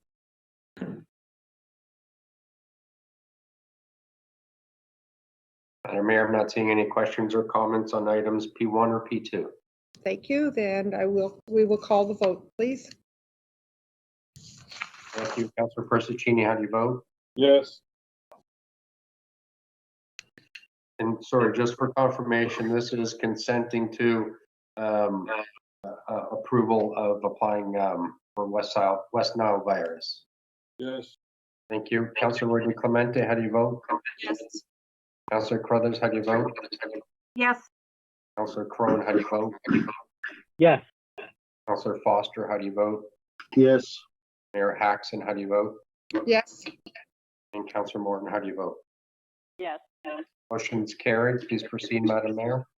Thank you very much. We're on item P3, correspondence from C. Rayner, Regional Clerk for Regional Municipality of York, dated March 2nd, 2020, requesting a resolution to indicate whether council supports proceeding with a study on the potential creation of a regional fire service. Could I have a mover and a seconder, please? Madam Mayor, CEO Webster has comments to provide on this correspondence. Thank you. Perhaps I would have a mover and seconder, or Mr. Webster, go ahead. Thank you, Madam Mayor. I just wanted to give a little context to this request. The region has requested by the end of the month feedback from the various municipalities within York region. What I can tell you at this point in time is that one of the largest municipalities, Vaughan, is not in support. That's gone to their council. And I understand Markham is, the city of Markham is dealing with it this week, if not on this date. And discussions with their CAO, likely not supporting. Therefore, you have the two largest municipalities, and we will pile this. So what I would suggest at this point in time, I think that this would be best referred to staff rather than debated on a yes or no decision right now. Our last council, we did bring a report forward for Northern 6, talking about some future initiatives and that maybe there's some commonalities with respect to provision of emergency services that can be more cost effective or more effective or both. But let's suggest that at this time, I would like to see this change from a yes or no decision council to make today, that it be referred to staff and we bring back a memorandum or a report for our second meeting in May to allow council to make a more decision. Thank you, Madam. Thank you very much. Could I have a mover and a seconder, please? Yes, I'll move it. Madam Mayor? Yes. Councillor Roy DiClemente is asking to move the item. I just want a confirmation that it's with the respect to the resolution on the agenda or the suggested referral back to staff by CEO Webster. Thank you. I have a comment or a question that I want to just say. When it comes back, Madam Mayor, is it possible that we get a cost what's involved? I'll just come back to it, yay or nay, we give us an idea what's going to cost if we Thank equally, okay? Thank you. Councillor Roy DiClemente? Thank you. I had actually moved the prior item, but I'm happy to move this as well, that we receive the correspondence and refer it to our May 20th meeting for staff to be able to report further. I know at our last meeting when we received the N6 report from CAO Webster, I had asked for some information on, cost per capita basis and maybe some suggestions on where efficiencies might be realized. This one is the resolution from Regional Council is quite frankly, it's a political one, and it's from my perception, I don't necessarily think it's entirely truthful, to be frank. But regardless, I would like to hear from our staff and their expertise as far as their recommendations for moving forward with this. Thank you. Thank you. Agreed. Do we have anyone else to speak? Madam Mayor, Councillor Crothers has a comment, followed by Councillor Foster. Still need a seconder. I need a seconder. I can second the motion that's up there. I didn't want to second the one that was originally on the agenda. I think that we need some sort of study going forward on this. I would like something to be able to point to when we make a decision. I've used the example of the amalgamation of school boards as a perfect example. It's a discussion that just doesn't go away because no one has studied it. And there's those that say there's savings and those that say there's not savings. And without a study to point to, the discussion goes on and on and on. And I'd like to have some sort of report that we can point to say, here's the actual numbers.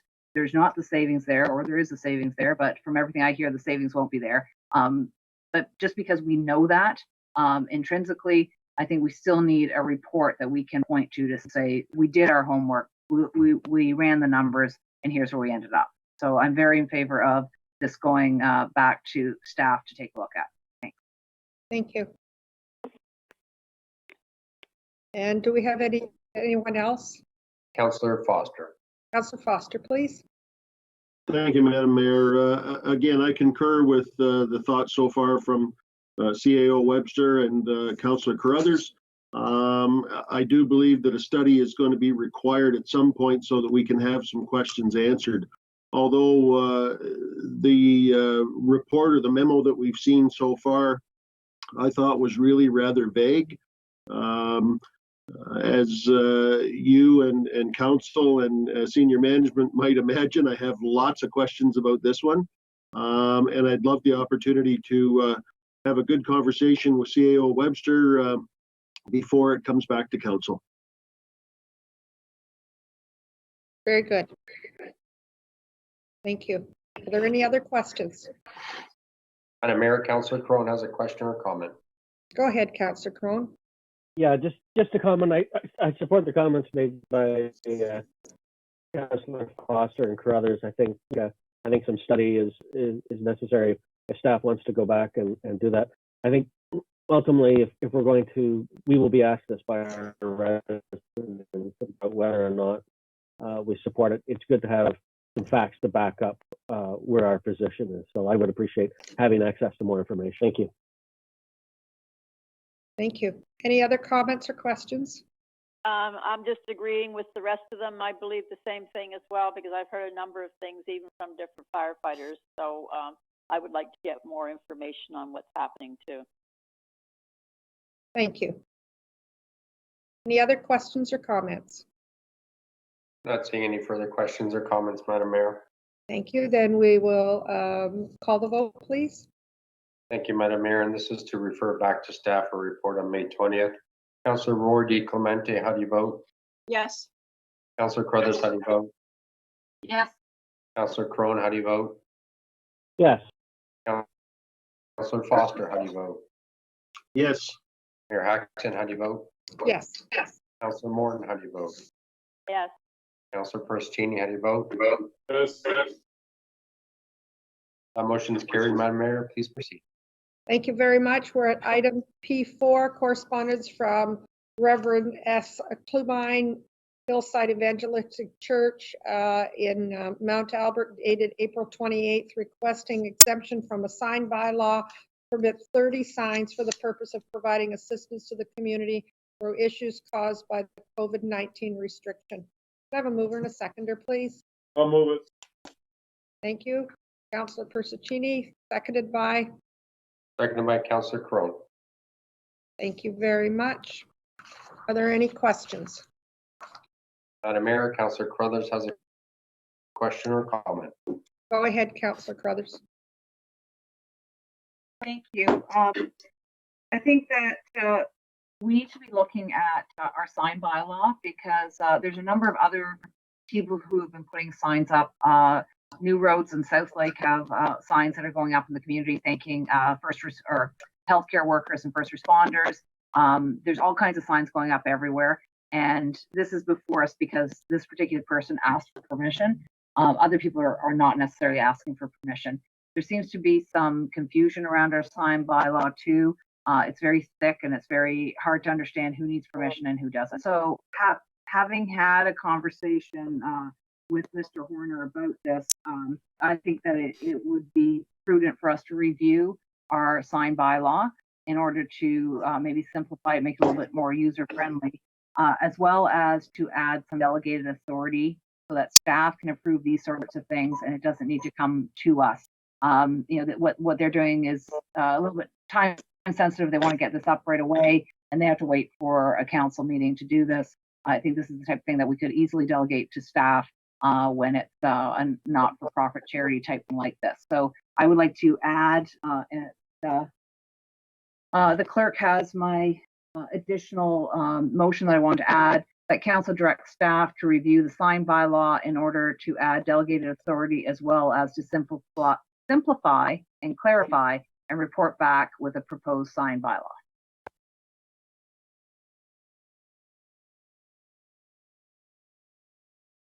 Do we have a seconder to this motion? Madam Mayor, we did have a mover and seconder. Mover Thank you. was Councillor Persicini. Councillor Persicini, are you in agreement with this friendly amendment? Yes. Thank you, Madam Mayor. Councillor Crone has a comment followed by Councillor Clemente. Thank you. Councillor Crone, please. Thank you, Madam Mayor. I just want to say I don't disagree with anything that Councillor Carruthers said. I think it's probably time to dust off our sign bylaw and have a look at it. But I would really like to speak in support of this. I think the applicant made the right move by asking for permission, and it's in an extenuating period here of pandemic. These are special situations. I think they're doing a nice thing by trying to throw out the word that they're there to support the community. This is how you build community. I give them kudos for doing this. So I'm happy to support this, and I appreciate their gesture. Thank you. There's anyone else want to speak to this? Madam Mayor, yes. Councillor Clemente. Yes, go ahead, Councillor Clemente. Thank you.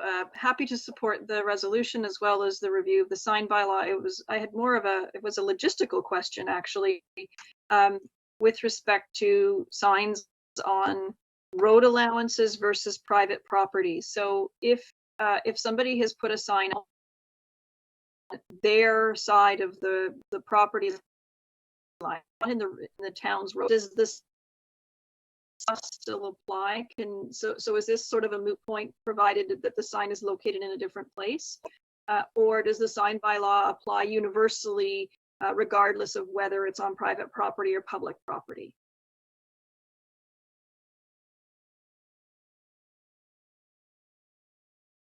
Madam Mayor, GM Horner can respond to that. Thank you.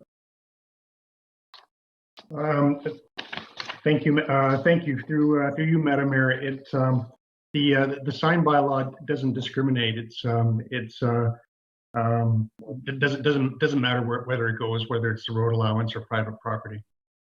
This type of sign would technically be prohibited, and it was unfortunate that we had to bring it to council, but it seemed like the appropriate thing to do. And all the more reason for us to take the actions that we're taking. Thank you very much.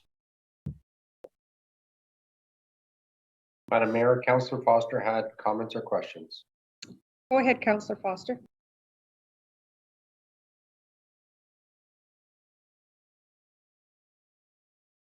Councillor Foster. Thank you, Madam Mayor. Just a quick comment to go along with the fact that we're going to review a sign bylaw. I think in these days of the prominence of distracted driving, that should certainly be something that's thought about when we are reviewing that bylaw. Thank you. Are there any other questions or comments? Just a comment, Madam Mayor. Go ahead. I understand what Reverend Klubine is trying to do.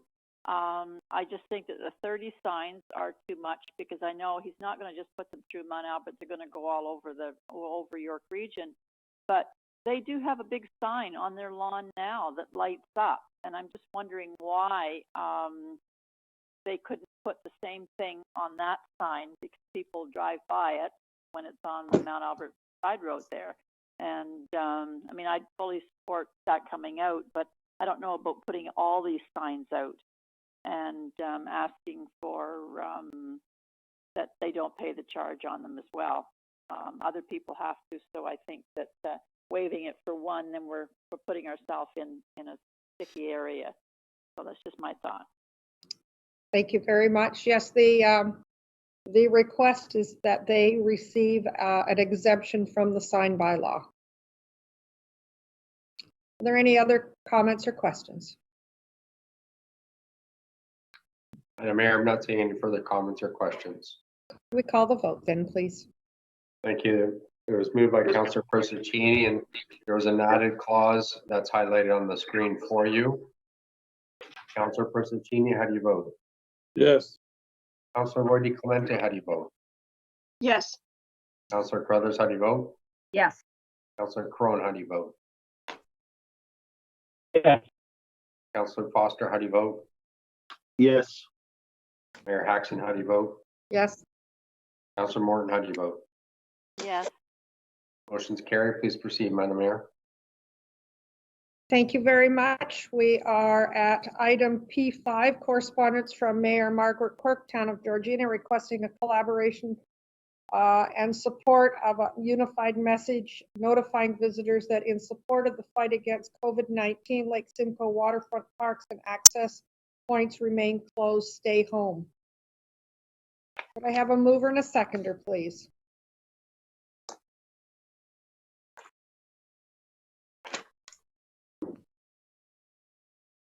Madam Mayor, it's moved by Councillor Crone. Thank you. Seconded by?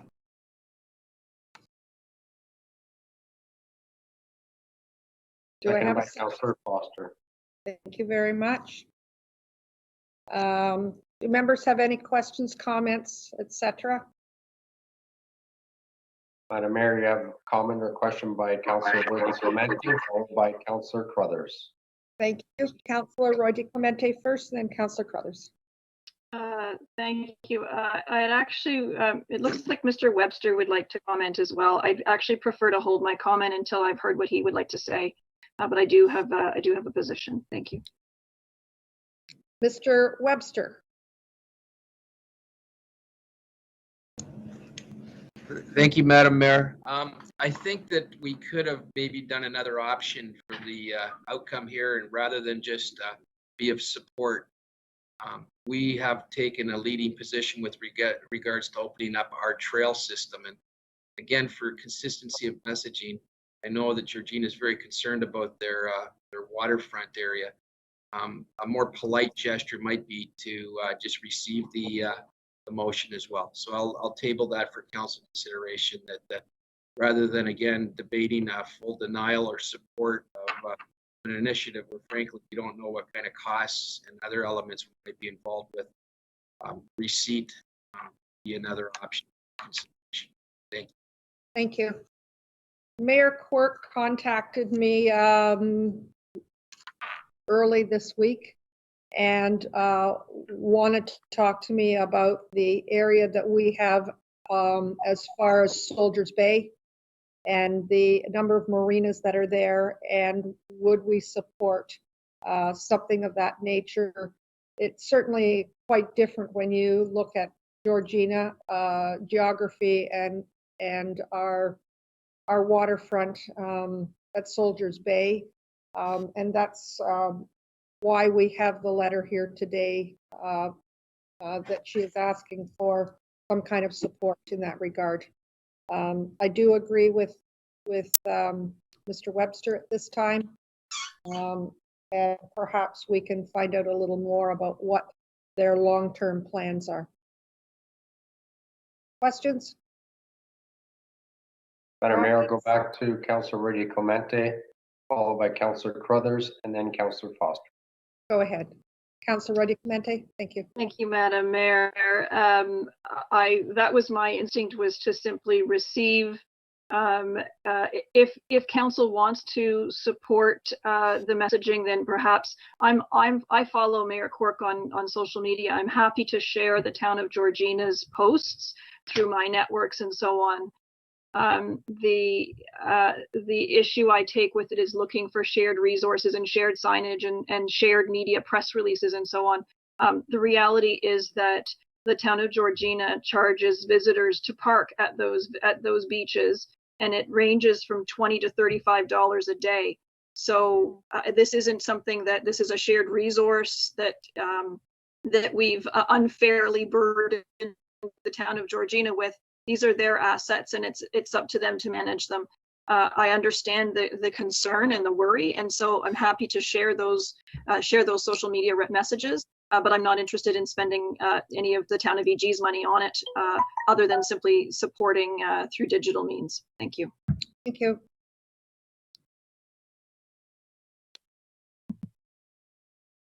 Madam Mayor, Councillor Crothers was the next councillor with comments or question. Thank you. Go ahead, Councillor Crothers. Thank you. I think Councillor Roy DiClemente basically said everything that I was going to say. Further to her comments, I just know being the ward councillor near the Nokita Trail, I'm seeing it, I'm hearing about it from my constituents, and I don't hear from the constituents up in Georgina. So to take a position on an issue that's very local to them, I would feel very uncomfortable about that. So I think motion just to receive is the best way to go. Thank you. Yep. Madam Mayor, Councillor Foster is the next one with comments or question. Councillor Foster, please. Thank you, Madam Mayor. I have no issues with changing this to receive at this time. My thought process in the beginning was that I'm quite certain that York Region should have something to say about this. And I thought, again, with consistent messaging, if York Region was going to be part of it, then we should be part of it too. But I have no issues looking at it and getting a comment on what the cost might be. Thank you. Are there any other questions or comments? Madam Mayor, those are all the questions and comments I see. If that's the case, then we will proceed to the vote, please. Madam Mayor, Councillor Crone was the mover, but need confirmation on what the motion is. Is it as presented on the agenda or just received? I am hearing received, unless someone can tell me differently. Councillor Crone, you were the mover. Yeah, happy to have it as just received. Thank you. Motion is just to receive. Councillor Crone, how do you vote? Yes. Councillor Foster? Yes. Mayor Hackson? Yes. Councillor Morton? Yes. Councillor Persichini? Yes. Councillor Roy DiClemente? Yes. Councillor Crothers? Yes. Motion's carried. Madam Mayor, please proceed. Thank you very much. We are at item 2, other business, and we have 2 items listed. The first item is the community litter cleanup. I'll call on General Manager Molinari to provide an update, please. Thank you. Through you, Madam Mayor. Staff have a number of items that we can assist with community cleanups. Our operations center has some gloves and some garbage bags, and those are available if the public wants to use them. We can also have our operations department go up and pick up some litter bags if there are some groups or some residents that have collected it. If they have room in their regular garbage with the increased bag limits, our preference is that they use that. But if they do need some support, we're there to help. And that's it, Madam Mayor. Thank you very much. And I know you've been helping a group along Morale for a couple of weeks as well. So thank you for that. Are there any questions or comments? Madam Mayor, Councillor Crothers has a comment or question. Councillor Crothers. Thank you. Our Environmental Advisory Committee about a month ago had talked about doing a big community cleanup, but staff advised that that wasn't the time. So I just wanted to advise everyone that it's still on the work plan for the Environment Committee. We're just waiting to find out when some of the restrictions will be lifted. But at our very next meeting, we'll talk about a town-wide event, probably having a cleanup in each of the individual wards, and trying to keep people as socially distanced as possible, but get a big community cleanup going with a lot of enthusiasm and possibly prizes and stuff like that. So that is underway. It hasn't gone away. We're just waiting until it's a little safer. Thank you. Thank you. Sounds wonderful. Are there any other questions? Madam Mayor, I'm not seeing any questions or comments. Thank you very much. And the next item I have is Q2 workshop topics for May the 12th. Mr. Webster, I believe that you could speak to this. Madam Mayor, I think we did make an amendment to the agenda. It's one topic.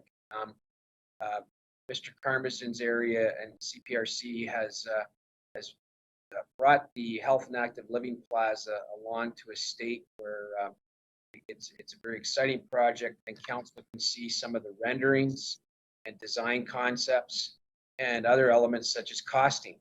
And so rather than bring forward it as a presentation and a report for consideration, we're going to have the consultant and staff team do a very detailed presentation, lots of visuals, and the plan is to utilize our workshop time slot of next Tuesday. I believe we have from 10 till 1 book. It'll probably be, in my estimates, probably closer to 10 till noon. And then subsequent to that, our plan is on May 20th to bring forward the report that will enable the next steps and in that project. So it's a one-topic workshop presentation. Thank you, Madam Mayor. Thank you. Are there any questions from members of council? I'll move it. I'll move it. Thank you. Madam Mayor, I'm not seeing any comments or questions. And we don't need a motion on this. Okay. Thank you. Very good. We'll move on with the agenda, and we're now at page 36 for those that are using pages. The next item on the agenda is item S, bylaws, and we have one bylaw listed on the agenda. Could I have a mover and a seconder for the bylaw, please? So moved, Madam Mayor. Thank you. Seconder? I'll second it. Thank you, Councillor Persicini. Do members have any questions or comments regarding the bylaw? Not seeing any comments or questions, Madam Mayor. Thank you very much. Then we will call the vote, please. Thank you. Councillor Morton, how do you vote? Yes. Councillor Persicini, how do you vote? Yes. Councillor Rudy Clemente, how do you vote? Yes. Councillor Crothers, how do you vote? Councillor Crothers, how do you vote? Councillor Crone, how do you vote? Yes. Councillor Foster, how do you vote? Yes. Mayor Hackson, how do you vote? Yes. Motion's carried. Madam Mayor, please proceed. Thank you very much. The next item is item T, resolutions. Mr. Clerk, can you please confirm that we do not have any resolutions at this time? That is correct, Madam Mayor. Thank you very much. We are now under item U, confirming bylaw. Could I please have a mover and a seconder for the confirming bylaw?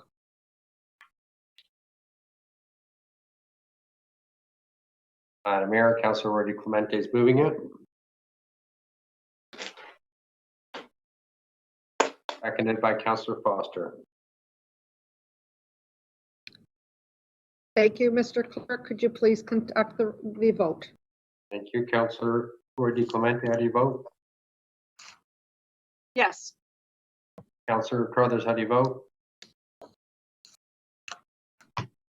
Councillor Crothers, how do you vote? Councillor Crone, how do you vote? Yes. Councillor Foster, how do you vote? Yes. Mayor Hackson, how do you vote? Yes. Councillor Morton, how do you vote? Yes. Councillor Persicini, how do you vote? Yes.